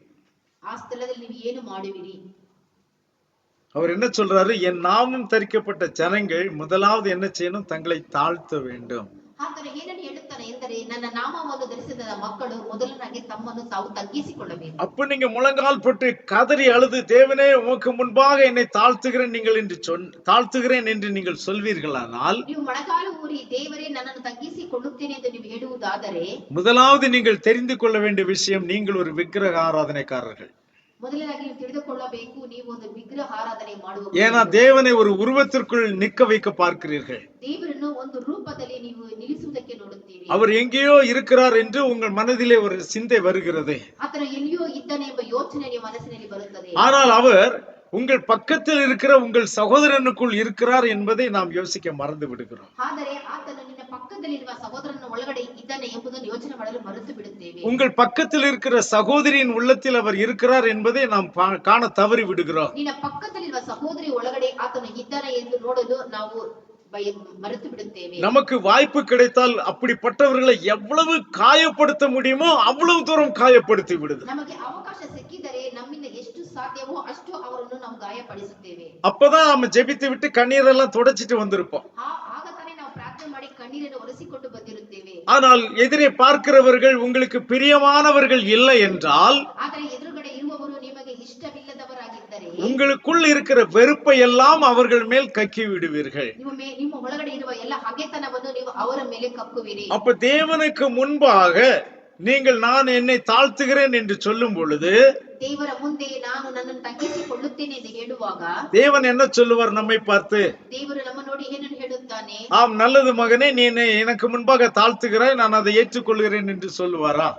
ಹೌದು ಮಗನೇ, ನನ್ನ ಮುಂದೆ ತಗ್ಗಿಸಿಕೊಂಡಿದ್ದಿ, ನಾನು ಒಪ್ಪಿಕೊಳ್ಳುತ್ತೇನೆ ಎಂದು ಹೇಳುತ್ತಾನ? ஒரு காலம் சொல்ல மாட்டார். ಆತನು ಎಂದಿಗೂ ಆ ರೀತಿ ಹೇಳುವುದಿಲ್ಲ. மாயக்காரனே என்று சொல்லுவார், ಮೋಸಗಾರನೇ ಎಂದು ಹೇಳುತ್ತಾನೆ, வேஷக்காரனே என்று சொல்லுவார். ನೀನು ವೇಷ ಹಾಕಿಕೊಂಡಿದ್ದಿ ಎಂದು ಹೇಳುತ್ತಾನೆ. காரணம் என்ன? ಕಾರಣವೇನು? காண்கிற உன் சகோதரனிடத்திலே உன்னால் அன்பு கூற முடியவில்லையே. ನೋಡುವಂತ ನಿನ್ನ ಸಹೋದರನ ಮೇಲೆ ನಿನಗೆ ಪ್ರೀತಿ ಇಲ್ಲದಿದ್ದರೆ எப்படி காணாத தேவனிடத்தில் நீ அன்பு கூறுவாய்? ಕಾಣದೆ ಇರುವಂತ ದೇವರಲ್ಲಿ ಹೇಗೆ ನೀನು ಪ್ರೀತಿ ಮಾಡುವಿ? ஹல்லேலூயா. ಹಲ್ಲೆಲೂಯಾ. அப்போ தேவனுக்கு முன்பாக தாழ்த்துங்கள், உங்களை தாழ்த்துங்கள் என்று சொன்னால், அவருக்கு ஒரு உருவத்தை கொடுத்து அதற்கு முன்பாக தாழ்த்துவது அல்ல. தாழ்த்துவது ದೇವರ ಮುಂದೆ ತಗ್ಗಿಸಿಕೊಳ್ಳಿರಿ ಎಂದರೆ ದೇವರಿಗೆ ಒಂದು ರೂಪವನ್ನು ಕೊಟ್ಟು ಅಲ್ಲಿ ತಗ್ಗಿಸಿಕೊಳ್ಳುವುದಲ್ಲ ನಿಮ್ಮ ತಗ್ಗುವಿಕೆ. நீங்கள் தாழ்த்துவது என்று சொன்னால், அதே தேவனுடைய சாயலில் படைக்கப்பட்ட அல்லது தேவனுடைய நாமம் தரிக்கப்பட்ட அந்த பிள்ளைகளிடத்திலே உங்கள் தாழ்மையை நீங்கள் காட்ட வேண்டும். ದೇವರ ಸ್ವಭಾವವನ್ನು ಮತ್ತು ದೇವರ ನಾಮವನ್ನು ಧರಿಸಿಕೊಂಡಂತ ಮಕ್ಕಳ ಮುಂದೆ ನಿಮ್ಮನ್ನು ನೀವು ತಗ್ಗಿಸಿಕೊಳ್ಳಬೇಕು. நாம் அநேகர் என்ன ஆயிரும்? வேதம் சொல்லுகிறது, உங்களுக்கு தெரியாதா, கடைசி நாள்ல நீங்கள் உலகத்தை நியாயம் தீர்ப்பீர்கள் என்று. ನಿಮಗೆ ಗೊತ್ತಿಲ್ಲವಾ, ಕಡೆ ದಿನಗಳಲ್ಲಿ ಲೋಕಕ್ಕೆ ನೀವು ನ್ಯಾಯ ತೀರ್ಪು ಮಾಡುವಿರಿ ಎಂದು சொல்லியிருக்கிறார் இல்லையா? நீங்கள் உலகத்தை நியாயம் தீர்ப்பீர்கள். சோ இந்த அதிகாரத்தை நாம் கையில் எடுத்துக்கொண்டு, ಈ ಅಧಿಕಾರವನ್ನು ನಾವು ಕೈಯಲ್ಲಿ ತೆಗೆದುಕೊಂಡು நம்மோடு கூட இருக்கிற சொந்த சகோதரனையும் சகோதரியையும் நியாயம் தீர்க்கிறவர்களாக நாம் மாறிவிடுகிறோம். ನಮ್ಮ ಜೊತೆಯಲ್ಲಿ ಇರುವಂತಹ ಸಹೋದರನ ಸಹೋದರಿ ನ್ಯಾಯ ತೀರಿಸುವವರಾಗಿ ನಾವು ಇರುತ್ತೇವೆ. அப்ப அவர் என்ன சொல்லுகிறாரு? நீ மற்றவர்களை எப்படி நீ நியாயம் தீர்க்கிறாயோ, ಆದರೆ ಆತನು ಹೇಳುತ್ತಾನೆ, ಬೇರೆಯವರಿಗೆ ಹೇಗೆ ನೀನು ನ್ಯಾಯ ತೀರಿಸುತ್ತೀಯೋ. ரோமர்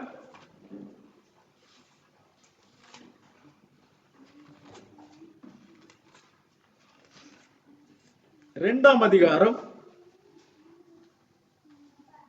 ரோமர் 2ஆம் அதிகாரம் 1-2 வசனங்களை வாசிக்கலாம். ರೋಮಾಪುರದವರಿಗೆ ಪತ್ರಿಕೆ 2ನೇ ಅಧ್ಯಾಯ 1-2 ವಚನಗಳು.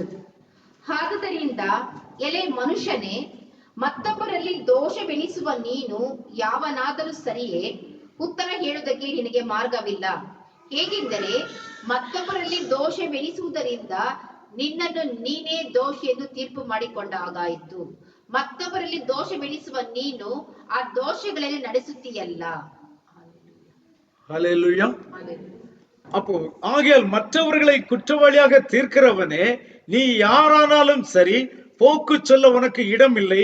நீ குற்றமாக தீர்க்கிறவைகள் எவைகளோ அவைகளை நீயே செய்கிறபடியால் நீ மற்றவர்களை குறித்து சொல்லுகிற தீர்ப்பினாலே உன்னைத்தானே குற்றவாளியாக தீர்த்து கொள்ளுகிறாய். ஹல்லேலூயா. சோ இப்படிப்பட்டவைகளை செய்கிறவர்களுக்கு தேவனுடைய நியாய தீர்ப்பு சத்தியத்தின்படியே இருக்கிறது என்று நாம் அறிந்து கொள்ளுகிறோம். ಈ ರೀತಿ ನ್ಯಾಯ ತೀರ್ಪು ಮಾಡುವವರಿಗೆ ದೇವರ ನ್ಯಾಯ ತೀರ್ಪು ಸತ್ಯದ ಹಾಗೆ ಇರುತ್ತದೆ. 3வது வசனம். ಎಲೆ ಮನುಷ್ಯನೇ, ಅಂಥವುಗಳನ್ನು ನಡೆಸುವರಲ್ಲಿ ದೋಷವೆನಿಸಿ ಅವುಗಳನ್ನೇ ಮಾಡುತ್ತಿರುವ ನೀನು ದೇವರ ದಂಡನೆಗೆಯ ತೀರ್ಪಿಗೆ ತಪ್ಪಿಸಿಕೊಂಡೆನೆಂದು ಯೋಚಿಸುತ್ತೀಯಾ? ஹல்லேலூயா. இப்படிப்பட்டவைகளை செய்கிறவர்களை குற்றவாளிகள் என்று தீர்த்தும் அவைகளையே செய்கிறவனே, நீ தேவனுடைய நியாய தீர்ப்புக்கு தப்பித்துக் கொள்ளலாம் என்று நினைக்கிறாயோ? நாம எளிதாக ஒரு சகோதரனை குறித்து பேசினால் எளிதாக நாம் நியாய தீர்ப்பு செய்து விடுகிறோம். ಒಬ್ಬ ಸಹೋದರನ ಬಗ್ಗೆ ನಾವು ಸುಲಭವಾಗಿ ನ್ಯಾಯ ತೀರ್ಪು ಮಾಡಿಬಿಡುತ್ತೇವೆ. அந்த இடத்துல நாம் ஜட்ஜாக மாறி விடுகிறோம். ಆ ಸ್ಥಳದಲ್ಲಿ ನಾವು ನ್ಯಾಯಾಧೀಶರಾಗಿ ಬದಲಾವಣೆ. இப்போ ஒரு சகோதரன் நீங்கள் குற்றவாளி என்று நியாயம் தீர்க்கும் பொழுது ಒಬ್ಬ ಸಹೋದರನನ್ನು ದೋಷಿ ಎಂದು ನ್ಯಾಯ ತೀರ್ಪು ಮಾಡುವಾಗ அந்த சகோதரனை அல்ல, ಆ ಸಹೋದರನನ್ನು ಅಲ್ಲ, அந்த சகோதரனுக்குள் இருக்கிற உங்கள் தேவனை நீங்கள் குற்றப்படுத்துகிறீர்கள். ಆ ಸಹೋದರನ ಒಳಗಡೆ ಇರುವ ನಿನ್ನ ದೇವರನ್ನು ನೀನು ದೋಷಿ ಎನಿಸುತ್ತಿ.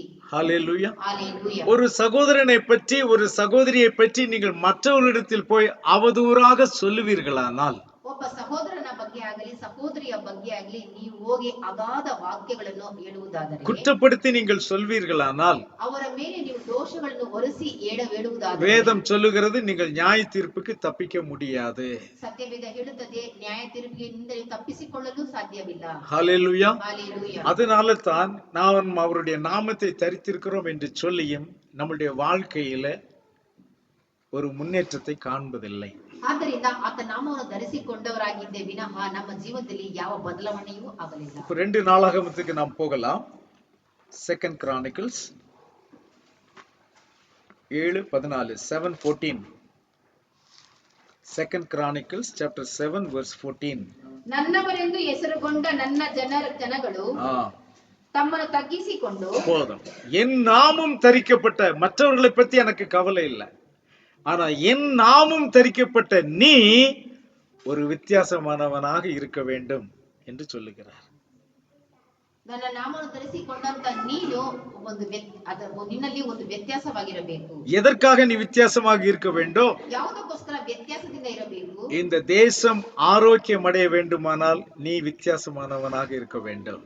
ಈ ದೇಶ ಆರೋಗ್ಯವನ್ನು ಹೊಂದಬೇಕಾದ್ರೆ ನೀನು ವ್ಯತ್ಯಾಸ ಉಳ್ಳವನಾಗಿರಬೇಕು. ஹல்லேலூயா. ஹalleluya. அந்த தாழ்த்தின பிறகு ತಗ್ಗಿಸಿಕೊಂಡ ಮೇಲೆ ஜெபம் பண்ணு, ಪ್ರಾರ್ಥನೆ ಮಾಡು.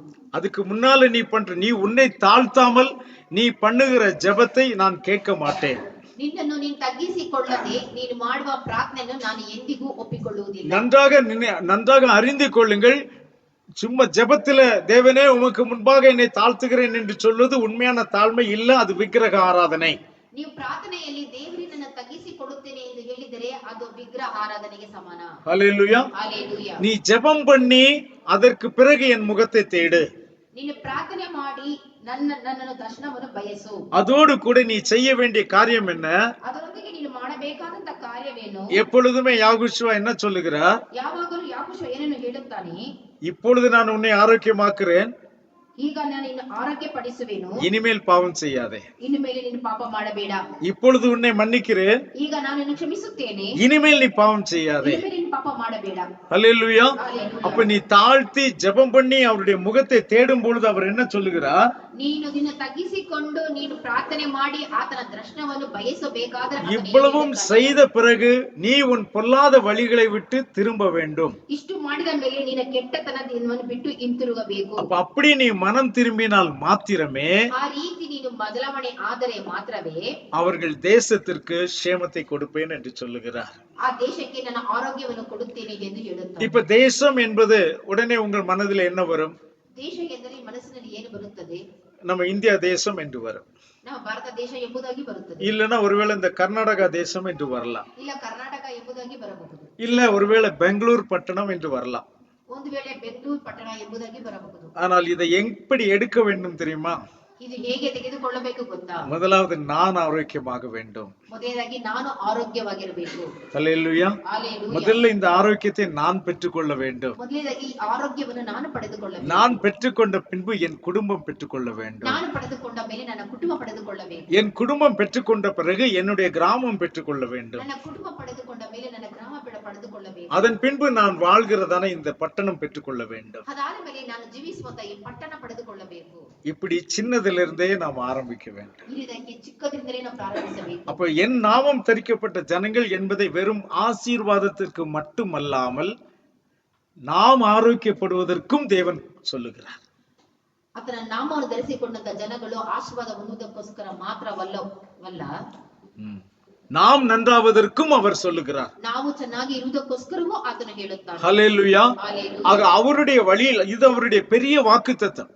ಇದು ಆತನ ದೊಡ್ಡ ವಾಗ್ದಾನ. அப்ப அவருடைய நாமத்தை தரிக்கிற பிள்ளைகளாகிய நம்மிடத்திலே ಆತನ ನಾಮವನ್ನು ಧರಿಸಿಕೊಂಡಂತ ಮಕ್ಕಳಾದ ನಮ್ಮಲ್ಲಿ தேவனுக்கு முன்பாக நம்மை தாழ்த்துகிறதான அனுபவம் இருக்க வேண்டும். ದೇವರ ಮುಂದೆ ನಮ್ಮನ್ನು ತಗ್ಗಿಸಿಕೊಳ್ಳುವಂತ ಅನುಭವ ನಮಗಿರಬೇಕು. நிச்சயமாகவே தனிமையில் உட்கார்ந்து கொண்டு அப்பா நான் என்னை தாழ்த்துகிறேன் என்று சொன்னால் அவர் நீ பொய்யனே என்று நம்மை பார்த்து சொல்லுவார். ನೀನು ಪ್ರತ್ಯೇಕ ಕುಳಿತುಕೊಂಡು ನಾನು ತಗ್ಗಿಸಿಕೊಳ್ಳುತ್ತೇನೆ ಎಂದು ಹೇಳಿದರೆ ಆತನ ಸುಳ್ಳುಗಾರನೇ ಎಂದು ಹೇಳುತ್ತಾನೆ. இந்த வசனத்தின் அடிப்படையிலே நாம் நம்மை ஆராய்ந்து பார்ப்போமானால் ಈ ವಾಕ್ಯದ ಮುಖಾಂತರ ನಮ್ಮನ್ನು ನಾವು ಶೋಧಿಸಿ ನೋಡುವುದಾದರೆ நம்மிலே எத்தனை பேருக்கு இந்த வார்த்தையில் சொல்லப்பட்ட தாழ்மை இருக்கிறது? ನಮ್ಮಲ್ಲಿ ಎಷ್ಟು ಜನರಿಗೆ ಈ ವಾಕ್ಯದಲ್ಲಿ ಹೇಳಲ್ಪಟ್ಟಂತಹ ತಗ್ಗಿಸುವಿಕೆ ಇದೆ? யோசித்து பார்க்கலாமா? இல்ல நான் கண்டிப்பா உண்மையிலே நான் தாழ்மை உள்ளவனா தான் இருக்கிறேன் சொல்ல முடியுமா? அருமையான தேவ பிள்ளையே, ದೇವರ ಮಕ್ಕಳೇ, நீங்கள் தேவனிடத்திலிருந்து ஆரோக்கியத்தை பெற்றுக்கொள்ள வேண்டுமானால், ನೀವು ದೇವರ ಬಳಿಯಿಂದ ಆರೋಗ್ಯವನ್ನು ಪಡೆದುಕೊಳ್ಳಬೇಕಾದರೆ, ஆரோக்கியம் என்று சொன்னால் நம்முடைய வாழ்க்கையில் கிடைக்க வேண்டிய எல்லா நன்மைகளும், ಆರೋಗ್ಯ ಎಂದರೆ ನಮ್ಮ ಜೀವನದಲ್ಲಿ ಸಿಗುವಂತ ಎಲ್ಲ ಒಳ್ಳೆಯದು. நீங்கள் அதை உண்மையாக பெற்றுக்கொள்ள வாஞ்சித்தீர்களானால், ಅದು ನಿಜವಾಗಿ ಪಡೆದುಕೊಳ್ಳಬೇಕಾದರೂ ನೀವು ಇಷ್ಟವುಳ್ಳವರಾಗಿದ್ದರೆ நீங்கள் கண்டிப்பாக உங்களை தாழ்த்த வேண்டும். ಖಂಡಿತವಾಗಲೂ ನಿಮ್ಮನ್ನು ತಗ್ಗಿಸಿಕೊಳ್ಳಿರಿ. நம்மிடத்தில் இன்றைக்கு இல்லாத விஷயம் அதுதான். ನಮ್ಮಲ್ಲಿ ಇಲ್ಲದೆ ಇರುವ ಒಂದು ವಿಷಯ ಅದುವೇ. ஹல்லேலூயா. ஹல்லேலூயா. அந்த தாழ்மை மட்டும் நம்மிடத்தில் வந்து விட்டால், ತಾಳ್ಮೆ ನಮ್ಮಲ್ಲಿ ಬಂದ ಬಿಟ್ಟರೆ நம்மை கொண்டு தேவன் பெரிய காரியங்களை செய்வார். ನಾವು ಮುಖಾಂತರ ದೇವರು ದೊಡ್ಡ ಕಾರ್ಯವನ್ನು ಮಾಡುವರು. ஏன்னா வேதம் நமக்கு என்ன சொல்லுகிறது? ದೇವರು ನಮಗೆ ಸತ್ಯವೇದ ಏನು ಹೇಳುತ್ತದೆ? தேவனுக்கு முன்பாக உங்களை தாழ்த்துங்கள். ದೇವರ ಮುಂದೆ ನಿಮ್ಮನ್ನು ತಗ್ಗಿಸಿಕೊಳ್ಳಿರಿ. ஹல்லேலூயா. ஹல்லேலூயா. அப்படி தேவனுக்கு முன்பாக நீங்கள் உங்களை தாழ்த்தும் போது ದೇವರ ಮುಂದೆ ನಿಮ್ಮನ್ನು ತಗ್ಗಿಸಿಕೊಳ್ಳುವಾಗ அப்போ தேவன் உங்களை உயர்த்துவார். ದೇವರು ನಿಮ್ಮನ್ನು ಮೇಲಕ್ಕೆತ್ತುವನು. ஹல்லேலூயா. ஹல்லேலூயா. ஆமா. James, the book of James chapter 4 verse 10. யாக்கோபு 4ஆம் அதிகாரம் 10ஆம் வசனம். ಯಾಕೋಬನ ಪುಸ್ತಕ 4ನೇ ಅಧ್ಯಾಯ 10ನೇ ವಚನ. ಯಾಹೋವನ ಮುಂದೆ ನಿಮ್ಮನ್ನು ತಗ್ಗಿಸಿಕೊಳ್ಳಿರಿ, ಆಗಲಾತನು ನಿಮ್ಮನ್ನು ಮೇಲಕ್ಕೆ ತರುವನು. ಆಮೆನ್. ஹல்லேலூயா. ஹல்லேலூயா. யாகோவுக்கு முன்பாக தாழ்மைப்படுங்கள், அப்பொழுது அவர் உங்களை உயர்த்துவார். ஹல்லேலூயா. ஹல்லேலூயா. யாகோவா நம்மை உயர்த்துவதற்கு இருக்கிற பெரிய சீக்ரெட் என்னவென்றால், நாம் தேவனுக்கு முன்பாக நம்மை தாழ்த்த வேண்டும். ಯಾಗುವ ನಮ್ಮನ್ನು ಮೇಲೆ ಕೆತ್ತಬೇಕಾದರೆ ನಮ್ಮನ್ನು ನಾವು ತಗ್ಗಿಸಿಕೊಳ್ಳಬೇಕು. அது ஏன் தேவனுக்கு முன்பாக நம்மை தாழ்த்த வேண்டும்? ஏಕೆ ನಾವು ದೇವರ ಮುಂದೆ ತಗ್ಗಿಸಲ್ಪಡಬೇಕು? என்ன இந்த வார்த்தையை நம்ம சரியா புரிந்து கொள்ளாம இருக்கிறதுனால தான் நம்ம கற்பனையில தேவனை கொண்டு வந்து அதற்கு முன்பாக தாழ்த்துகிறோம் என்று சொல்லுகிறோம். ಈ ವಾಕ್ಯವನ್ನು ಸರಿಯಾಗಿ ಅರ್ಥ ಮಾಡಿಕೊಳ್ಳಲಿಲ್ಲವಾದುದರಿಂದ ದೇವರ ಮುಂದೆ ನಾವು ತಗ್ಗಿಸಿಕೊಳ್ಳುತ್ತೇವೆ ಎಂದು ಅದರ ರೂಪವನ್ನು ಕೊಟ್ಟು ನಾವು ಅಲ್ಲಿ ತಗ್ಗಿಸಿ. அப்ப தேவனுக்கு முன்பாக தாழ்த்துவது என்று சொன்னால் என்ன? ದೇವರ ಮುಂದೆ ತಗ್ಗಿಸಲ್ಪಡುತ್ತೇವೆ ಎಂದರೆ ಏನು? ஒரு சகோதரனோ சகோதரியோ உங்களுக்கு விரோதமாக பேசுகிறார்கள். ಒಬ್ಬ ಸಹೋದರನಾಗಲಿ ಸಹೋದರಿಯಾಗಲಿ ನಿಮಗೆ ವಿರೋಧವಾಗಿ ಮಾತನಾಡಿದ್ದಾರೆ. இப்ப நீங்கள் அவருடைய நாமம் தரிக்கப்பட்ட பிள்ளையா இல்லாமல் போனால், ನೀವು ಆತನ ನಾಮವನ್ನು ಧರಿಸದ ಮಕ್ಕಳಾಗಿದ್ದರೆ, அல்லது நீங்கள் சாதாரண மனுஷனா இருந்தால், ನೀವು ಸಾಧಾರಣ ಮನುಷ್ಯನಾಗಿದ್ದರೆ உங்களால் அதை மன்னிக்க முடியாது. ನಿಮ್ಮಿಂದ ಅದನ್ನು ಕ್ಷಮಿಸಲು ಸಾಧ್ಯವಿಲ್ಲ. ஹல்லேலூயா. ஹல்லேலூயா. ஆனால் அந்த மனிதனுக்குள் தேவன் இருக்கிறார் என்கிற எண்ணத்தோடு கூட நீங்கள் அந்த மனிதனை பார்ப்பீர்களானால், ಆ ಮನುಷ್ಯನೊಳಗಡೆ ದೇವರು ಇದ್ದರೆ ಎಂಬ ಭಾವನೆಯಿಂದ ನೀವು ಅವರನ್ನು ನೋಡಿದರೆ, இப்பொழுது தேவனுக்கு முன்பாக நீங்கள் உங்களை தாழ்த்துகிறீர்கள். ಈಗ ದೇವರ ಮುಂದೆ ನಿಮ್ಮನ್ನು ತಗ್ಗಿಸಿಕೊಳ್ಳುವಿರಿ. ஹல்லேலூயா. ஹல்லேலூயா. கற்பனையிலே தேவனை உருவாக்கி தாழ்த்துவது அல்ல தாழ்மை. ಕಲ್ಪನೆಯಲ್ಲಿ ದೇವರಿಗೆ ಮುಂದೆ ತಗ್ಗಿಸಿಕೊಳ್ಳುವುದಲ್ಲ ತಗ್ಗಿಸುವಿಕೆ. தேவனுடைய சாயலில் உருவாக்கப்பட்ட மனுஷனுக்கு முன்பாக நம்மை தாழ்த்துவது. ದೇವರ ಸ್ವರೂಪದಲ್ಲಿ ಉಂಟು ಮಾಡಿದ ಮನುಷ್ಯರ ಮುಂದೆ ನಾವು ತಗ್ಗಿಸಲ್ಪಡುವುದೇ ತಗ್ಗುವಿಕೆ. இப்பொழுது நீங்கள் அந்த மனுஷனை மன்னிக்கும் பொழுது, ಈಗ ಆ ಮನುಷ್ಯನು ಕ್ಷಮಿಸುವಾಗ, நமக்கு துரோகம் செய்த அந்த மனுஷனிடத்திலே நாம் அன்பு கூறும்போது, ನಮಗೆ ದ್ರೋಹ ಮಾಡಿದ ಮನುಷ್ಯನ ಮೇಲೆ ನಾವು ಪ್ರೀತಿಯನ್ನು ಮಾಡುವಾಗ, அங்கே நீங்கள் தேவனுக்கு முன்பாக உங்களை தாழ்த்துகிறீர்கள். ಅಲ್ಲಿ ದೇವರ ಮುಂದೆ ನಿಮ್ಮನ್ನು ತಗ್ಗಿಸಲ್ಪಡುತ್ತೀರಿ. ஏன்னா அந்த மனுஷனுக்கும் உங்களுக்கும் இடையிலே தேவன் இருக்கிறார். ಏಕೆಂದರೆ ಆ ಮನುಷ್ಯನಿಗೂ ನಿಮಗೂ ನಡುವೆ ದೇವರಿದ್ದಾರೆ. அப்ப அந்த இடத்துல நீங்கள் அந்த சகோதரனையோ சகோதரியோ நீங்கள் மன்னித்தால், ಆ ಸ್ಥಳದಲ್ಲಿ ಸಹೋದರನಾಗಲಿ ಸಹೋದರಿನಾಗಲಿ ಕ್ಷಮಿಸಿದರೆ, அந்த மனிதனுக்கும் உங்களுக்கும் இடையில் நிற்கிற தேவனுக்கு முன்பாக நீங்கள் உங்களை தாழ்த்துகிறீர்கள். ಆ ಮನುಷ್ಯರಿಗೂ ನಿಮಗೂ ನಡುವೆ ಇರುವ ದೇವರಿಗೆ ಮುಂದೆ ನೀವು ತಗ್ಗಿಸಲ್ಪಡುವಿರಿ. அதைத்தான் இந்த வசனம் சொல்லுகிறது, யாகுவாவுக்கு முன்பாக தாழ்மைப்படுங்கள். ಅದೇ ಈ ವಾಕ್ಯ ಹೇಳುತ್ತದೆ, ಯಾಕೋವನ ಮುಂದೆ ನಿಮ್ಮನ್ನು ತಗ್ಗಿಸಿಕೊಳ್ಳಿರಿ. அப்ப இப்படிப்பட்ட ஒரு அதிசயம் நம்முடைய வாழ்க்கையில் நடந்து விட்டால், ಇಂತಹ ಅದ್ಭುತ ನಮ್ಮ ಜೀವನದಲ್ಲಿ ನಡೆದು ಬಿಟ್ಟರೆ, நாம் இந்த சேமத்தை பெற்றுக்கொள்வோம். ನಾವು ಈ ಆರೋಗ್ಯವನ್ನು ಪಡೆದುಕೊಳ್ಳುತ್ತೇವೆ. நம்முடைய குடும்பம் அதை பெற்றுக்கொள்ளும். ನಮ್ಮ ಕುಟುಂಬ ಅದು ಪಡೆದುಕೊಳ್ಳುತ್ತದೆ. நம் மூலம் இன்னும் அநேகர் அதை பெற்றுக்கொள்வார். ನಮ್ಮ ಮುಖಾಂತರ ಇನ್ನು ಅನೇಕರು ಅದನ್ನು ಪಡೆದುಕೊಳ್ಳುತ್ತಾರೆ. இது உங்களிலிருந்து புறப்படுகிற ஜீவ தண்ணீர் உள்ள நதிகள். ಇದು ನಿಮ್ಮಿಂದ ಹೊರಗಡೆ ಬರುವಂತ ನೀರಿನ ಹೊರತೆ. எது? நீங்கள் தாழ்த்துவது. ನೀವು ತಗ್ಗಿಸಿಕೊಳ್ಳುವುದು. நீங்கள் ஏன் தாழ்த்துகிறீர்கள்? ನೀವು ಏಕೆ ತಗ್ಗಿಸಲ್ಪಡುವಿರಿ? நீங்கள் தேவனால் தெரிந்து கொள்ளப்பட்ட பிள்ளைகள். ನೀವು ದೇವರಿಂದ ಆರಿಸಿಕೊಂಡಂತ ಜನರು. ஹல்லேலூயா. ஹல்லேலூயா. நீங்கள் தேவனை விசுவாசிக்கிற ஜனங்கள். ನೀವು ದೇವರನ್ನು ನಂಬುವಂತ ಜನರು. அப்ப அப்படிப்பட்ட ஜனங்களுடைய உள்ளத்திலிருந்து வருகிறதான அந்த ஜீவ தண்ணீர் உள்ள நதிகளில் இருந்து, ಅಂತ ಮಕ್ಕಳಿಂದ ಹೊರಗಡೆ ಬರುವಂತ ಆ ಜೀವ ನೀರಿನ ಹೊರತೆ, காட்டு மிருகங்களும் வலு சர்ப்பங்களும் கோட்டான் குஞ்சுகளும் பானம் பண்ணும். ನರಿ, ಉಷ್ಟ ಪಕ್ಷಿ ಮೊದಲಾದ ಕಾಡು ಮೃಗಗಳು ಅದನ್ನು ಸೇವಿಸುವವು. அது பானம் பண்ணின பிறகு என்ன பண்ணுமா? ಅವು ಪಾನ ಮಾಡಿದ ಮೇಲೆ ಏನು ಮಾಡುವವು? யாகுவாவை ஆராதிக்கும். ಅವು ಯಾಗೋವನನ್ನು ಆರಾಧಿಸುವವು. அப்படிதானே வசனம் சொல்லுகிறது. அவைகள் என்னை கனம் பண்ணும் என்று யாகுவா சொல்லுகிறார். ಅವು ನನ್ನನ್ನು ಘನಪಡಿಸುವು ಎಂದು அப்படின்னு சொன்னா அவர்கள் யாகுவாவை விசுவாசித்து ஏற்றுக்கொண்டு அவரை ஆராதிக்க போகிறார்கள். ಅವರು ಯಾಗೋವನ್ನ ನಂಬಿ ಆತನನ್ನು ಒಪ್ಪಿಕೊಂಡು ಆತನನ್ನು ಆರಾಧನೆ ಮಾಡುವರು. அதற்கு முதல் காரியம், நம் உள்ளத்திலிருந்து ஜீவ தண்ணீர் உள்ள நதி புறப்பட வேண்டும். ಅದಕ್ಕಿಂತ ಮೊದಲಾಗಿ ನಮ್ಮೊಳಗಡೆಯಿಂದ ನೀರಿನ ಹೊರತೆಗಳು ಹೊರಗಡೆ ಬರಬೇಕು. நம்மிடத்திலிருந்து புறப்படுகிறதா? ನಮ್ಮಿಂದ ಹೊರಗಡೆ ಬರುತ್ತವಾ? ஜீவ தண்ணீர் உள்ள நதிகள் புறப்படுகிறதா, இல்ல கொதிக்கிற வெண்ணி புறப்படுகிறதா? ಜೀವವುಳ್ಳ ನೀರು ಬರುತ್ತದಾ, ಇಲ್ಲ ಬಿಸಿ ನೀರಿನ ಹೊರತೆಗಳು ಬರುತ್ತವಾ? அத குடிச்சா என்ன ஆகும்? இல்லையா? அப்ப எப்படிப்பட்ட தண்ணீரை புறப்பட வைக்கிற ஜனங்களாக நாம் இருக்கிறோம்? எப்படிப்பட்ட தண்ணீரை புறப்பட பண்ணுகிற ஜனங்களாக நாம் இருக்கிறோம்? ಎಂತ ನೀರನ್ನು ಕೊಡುವಂತ ಜನರಾಗಿದ್ದೀವಿ ನಾವು. ஹல்லேலூயா. ஹல்லேலூயா. உங்களுடைய அழைப்பு என்ன? ನಿಮ್ಮನ್ನು ಏತಕ್ಕೋಸ್ಕರ ಕರೆದಿದ್ದಾನೆ? நீங்கள் யார்? ನೀವು ಯಾರು? இதையெல்லாம் நீங்கள் இன்றைக்கு அறிந்து கொண்டீர்களானால், ನೀವು ಎಲ್ಲರೂ ಇದನ್ನು ತಿಳಿದುಕೊಂಡಿರುವುದಾದರೆ, அல்லது மீண்டும் இந்த செய்தியை நீங்கள் கேளுங்கள், ಮತ್ತೆ ಈ ಸಂದೇಶವನ್ನು ಮತ್ತೆ ಕೇಳಿರಿ, மனம் திரும்புங்கள், ಮನಸ್ಸು ಬದಲಾಯಿಸಿಕೊಳ್ಳಿರಿ. முதலாவது நீங்கள் ஆரோக்கியம் அடைவீர்கள், ಮೊದಲಿಗೆ ನೀವು ಆರೋಗ್ಯ ಪಡೆದುಕೊಳ್ಳುವಿರಿ, உங்கள் குடும்பம் ஆரோக்கியப்படும், ನಿಮ್ಮ ಕುಟುಂಬ ಆರೋಗ್ಯ ಪಡೆದುಕೊಳ್ಳುವುದು, உங்கள் சபை ஆரோக்கியப்படும், ನಿಮ್ಮ ಸಭೆ ಆರೋಗ್ಯ ಪಡೆದುಕೊಳ್ಳುವುದು, உங்கள் பட்டணம் ஆரோக்கியப்படும். ನಿಮ್ಮ ಪಟ್ಟಣ ಆರೋಗ್ಯ ಪಡೆದುಕೊಳ್ಳುವುದು. அதை உங்க கையில் தான், நாமம் அவருடைய நாமம் தரித்த பிள்ளைகள் கையில் தான் இந்த பொறுப்பை தேவன் ஒப்பு கொடுக்கிறார். ಆತ ನಾಮವನ್ನು ಧರಿಸಿದಂತ ಮಕ್ಕಳ ಕೈಯಲ್ಲಿ ಈ ಬಾಧ್ಯತೆಯನ್ನು ಆತನು ಕೊಟ್ಟಿದ್ದಾನೆ. ஹல்லேலூயா. ஹல்லேலூயா. இன்றைக்கு நாமம் தரித்த பிள்ளைகளாகிய நாம் எப்படி நடந்து கொள்ளுகிறோம் ನಾಮವನ್ನು ಧರಿಸಿಕೊಂಡಂತ ಮಕ್ಕಳು ನಾವು ಯಾವ ರೀತಿ ನಡೆದುಕೊಳ್ಳುತ್ತೇವೆ என்பதை பார்த்துதான் இதுவரை நாமம் தரிக்காத பிள்ளைகள் ஓடி வந்து, சகோதரனே, பாஸ்டரே, நான் நாமம் தரிக்க வேண்டும் என்று கேட்டிருக்க வேண்டும். ಆ ರೀತಿ ನಮ್ಮನ್ನು ನೋಡಿದಂತ ಜನರು, ಸಹೋದರನೇ, ಸೇವಕರೇ, ನಾನು ನಾಮವನ್ನು ಧರಿಸಿಕೊಳ್ಳುತ್ತೇನೆ ಎಂದು ಹೇಳಬೇಕಿತ್ತು. அப்ப நம்மில் ஒரு வித்தியாசத்தை பார்க்காத ஜனங்கள், ನಮ್ಮಲ್ಲಿ ಒಂದು ವ್ಯತ್ಯಾಸವನ್ನು ನೋಡದ ಜನರು, இதுவரைக்கும் நம்மிடத்தில் ஞானஸ்நானம் வேண்டும் என்று கேட்டு யாரும் வரவில்லை. ಇಲ್ಲಿಯ ತನಕ ನನಗೆ ದೀರ್ಘ ಸ್ನಾನ ಬೇಕು ಎಂದು ಕೇಳಿಕೊಂಡು ಯಾರು ಬರಲಿಲ್ಲ. இப்ப நம்ம வருஷ கணக்கா ஞானஸ்நானம் கொடுக்காமலே உட்கார்ந்து கொண்டிருக்கிறோம். ವರ್ಷಾಂಗಟ್ಟಲೆ ದೀಕ್ಷಾಸ್ನಾನ ಕೊಡದೆ ಕುಳಿತಿದ್ದೇವೆ. ஏன்னா உங்களிலிருந்து புறப்படுகிற அந்த தண்ணீரை குடிக்கிற அந்த மிருகங்கள் யாகுவாவை கனம் பண்ணும். ಏಕೆಂದರೆ ನಿಮ್ಮಲ್ಲಿಂದ ಹೊರಡುವಂತ ಜೀವ ಹೊರತೆಗಳನ್ನು ಕುಡಿಯುವ ಪಕ್ಷಿಗಳು ಹೊರಗಡೆ ಬರುವುದು. யாகுவாவை கனம் பண்ணும். ಅವು ಯಾವನನ್ನು ಘನಪಡಿಸುವವು. ஹல்லேலூயா. ஹல்லேலூயா. அதற்கென்று நாம் சிருஷ்டிக்கப்பட்டோம், ಅದಕ್ಕೋಸ್ಕರ ನಾವು ಸೃಷ್ಟಿಸಲ್ಪಟ್ಟೆವು, அதற்கென்று நாம் உருவாக்கப்பட்டோம், ಅದಕ್ಕೋಸ್ಕರ ನಾವು ರೂಪಿಸಲ್ಪಟ್ಟೆವು, அதற்கென்று நாம் படைக்கப்பட்டோம். ಅದಕ್ಕೋಸ್ಕರ ನಾವು ಉಂಟು ಮಾಡಲ್ಪಟ್ಟೆವು. அந்த படைப்பு என்பது அபிஷேகம். ಆ ಉಂಟು ಮಾಡುವುದು ಎಂಬುದು ಒಂದು ಅಭಿಷೇಕ. ஹல்லேலூயா. ஹல்லேலூயா. அப்போ அந்த இடத்திற்கு தான் தேவன் இப்பொழுது நம்மை அழைக்கிறார். ಆ ಸ್ಥಳಕ್ಕೆ ದೇವರು ಈಗ ನಮ್ಮನ್ನು ಕರೆದಿದ್ದಾನೆ. அருமையான தேவ பிள்ளைகளே, ಪ್ರೀತಿಯ ದೇವರ ಮಕ್ಕಳೇ, நீங்கள் இந்த அழைப்பை பெற்றுக் கொண்டவர்களானால் ನೀವು ಇಂಥದನ್ನು ನೀವು ಪಡೆದುಕೊಳ್ಳುವುದಾದರೆ நீங்கள் உங்களை ஆராய்ந்து பாருங்கள். ನೀವು ನಿಮ್ಮನ್ನು ಶೋಧಿಸಿ ನೋಡಿಕೊಳ್ಳಿ. உங்களிலிருந்து புறப்படுகிறது எப்படிப்பட்ட தண்ணீர் புறப்படுகிறது? ನಿಮ್ಮಿಂದ ಹೊರಗಡೆ ಬರುವಂತ ನೀರು ಎಂತ ನೀರು ಎಂದು ನೋಡಿರಿ. ஹல்லேலூயா. ஹalleluya. மற்றவர்களுடைய தாகத்தை தீர்க்கிற தண்ணீரா ಬೇರೆಯವರಿಗೆ ದಾಹವನ್ನು ನೀಗಿಸುವಂತ ತಣ್ಣೀರ அல்லது தேவனுடைய சமூகத்திலிருந்தே ஜனங்களை தூரப்படுத்துகிற தண்ணீரா இருக்கிறதா? ಇಲ್ಲ ದೇವರ ಸಮೂಹದಿಂದ ದೂರ ಮಾಡುವಂತ ತಣ್ಣೀರಾಗಿದ್ದೀರಾ? அதை நீங்கள் சிந்தித்து பார்க்க ಅದು வேண்டும். ನೀವು ಯೋಚನೆ ಮಾಡಿ ನೋಡಿರಿ. ஹல்லேலூயா. ஹalleluya.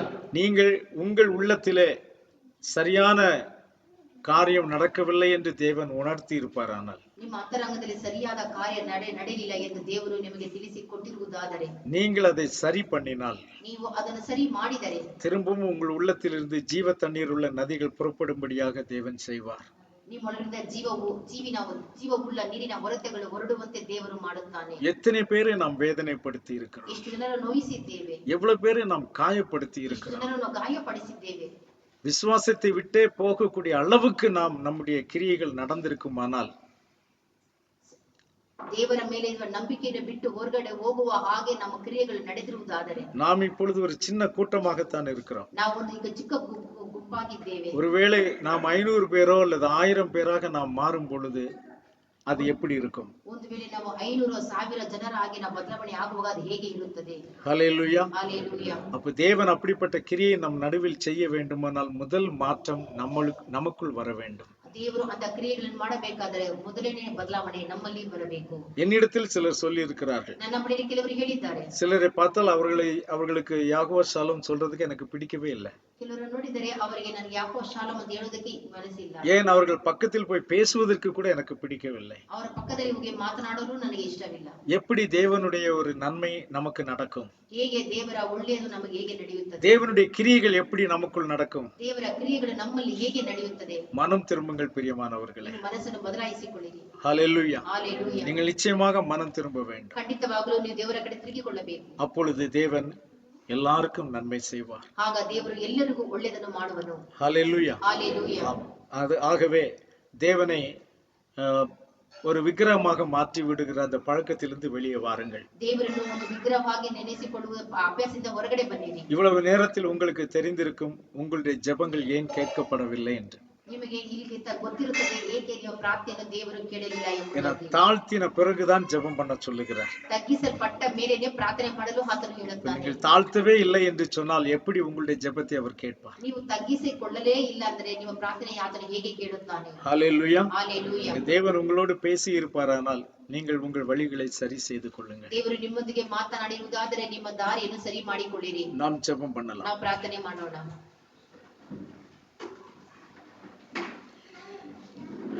எங்களை அளவில்லாமல் நேசிக்கிற எங்கள் பரலோக பிதாவே, ನಮ್ಮನ್ನು ಅಧಿಕವಾಗಿ ಪ್ರೀತಿ ಮಾಡುವಂತ ಪರಲೋಕ ದೇವರೇ, இந்த நல்ல வேளைக்காக நாங்கள் உமக்கு நன்றி செலுத்துகிறோம் தகப்பனே. ಈ ಒಳ್ಳೆಯ ಸಮಯಕ್ಕಾಗಿ ನಾವು ನಿಮಗೆ ಕೃತಜ್ಞತೆಯನ್ನು ಸಲ್ಲಿಸುತ್ತೇವೆ. எவ்வளவோ நன்மைகளை எங்கள் வாழ்க்கையில நீர் செய்திருக்கிறீரப்பா. ಎಷ್ಟೋ ಒಳ್ಳೆಯದು ನಮ್ಮ ಜೀವನದಲ್ಲಿ ಮಾಡಿದ್ದೀಯಪ್ಪ.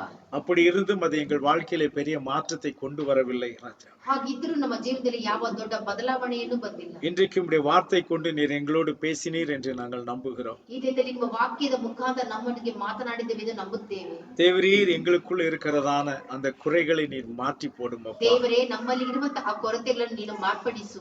நீர் எங்களிடத்தில் எதிர்பார்க்கிற அந்த தாழ்மையை நாங்கள் பெற்றுக்கொள்ள எங்களுக்கு உதவி செய். ನೀನು ನಮ್ಮಿಂದ ಎದುರು ನೋಡುವಂತಹ ಆ ವಿನಯತೆಯನ್ನು ತಗ್ಗಿಸಿಕೊಳ್ಳುವುದನ್ನು ಬರುವಂತೆ ನಮಗೆ ಸಹಾಯ ಮಾಡು. அதன் மூலமாக உம்முடைய சித்தம் எங்கள் நடுவில் நிறைவேறட்டும் அப்பா. ಅದರ ಮುಖಾಂತರ ನಿನ್ನ ಚಿತ್ತ ನಮ್ಮ ಮಧ್ಯದಲ್ಲಿ ನೆರವೇರಲಿ. ஆம் ராஜாவே, எங்களை பிரித்து வைப்பதுதான் பிசாசின் தந்திரம். ನಮ್ಮನ್ನು ಬೇರ್ಪಡಿಸುವುದೇ ಸೈತಾನನ ತಂತ್ರಗಳಾಗಿರುತ್ತವೆ. ஆனாலும் நாங்கள் அதை முறியடித்து பிசாசுக்கு நாங்கள் சவால் விடும்படி எங்கள் வாழ்க்கையை நீர் மாற்றுவீராக. ನಾವು ಅದನ್ನು ಮುರಿದು ಹಾಕಿ ಸೈತಾನನಿಗೆ ಸವಾಲ್ ಬಿಡುವ ಹಾಗೆ ನಮ್ಮ ಜೀವನವನ್ನು ಬದಲಾಯಿಸು.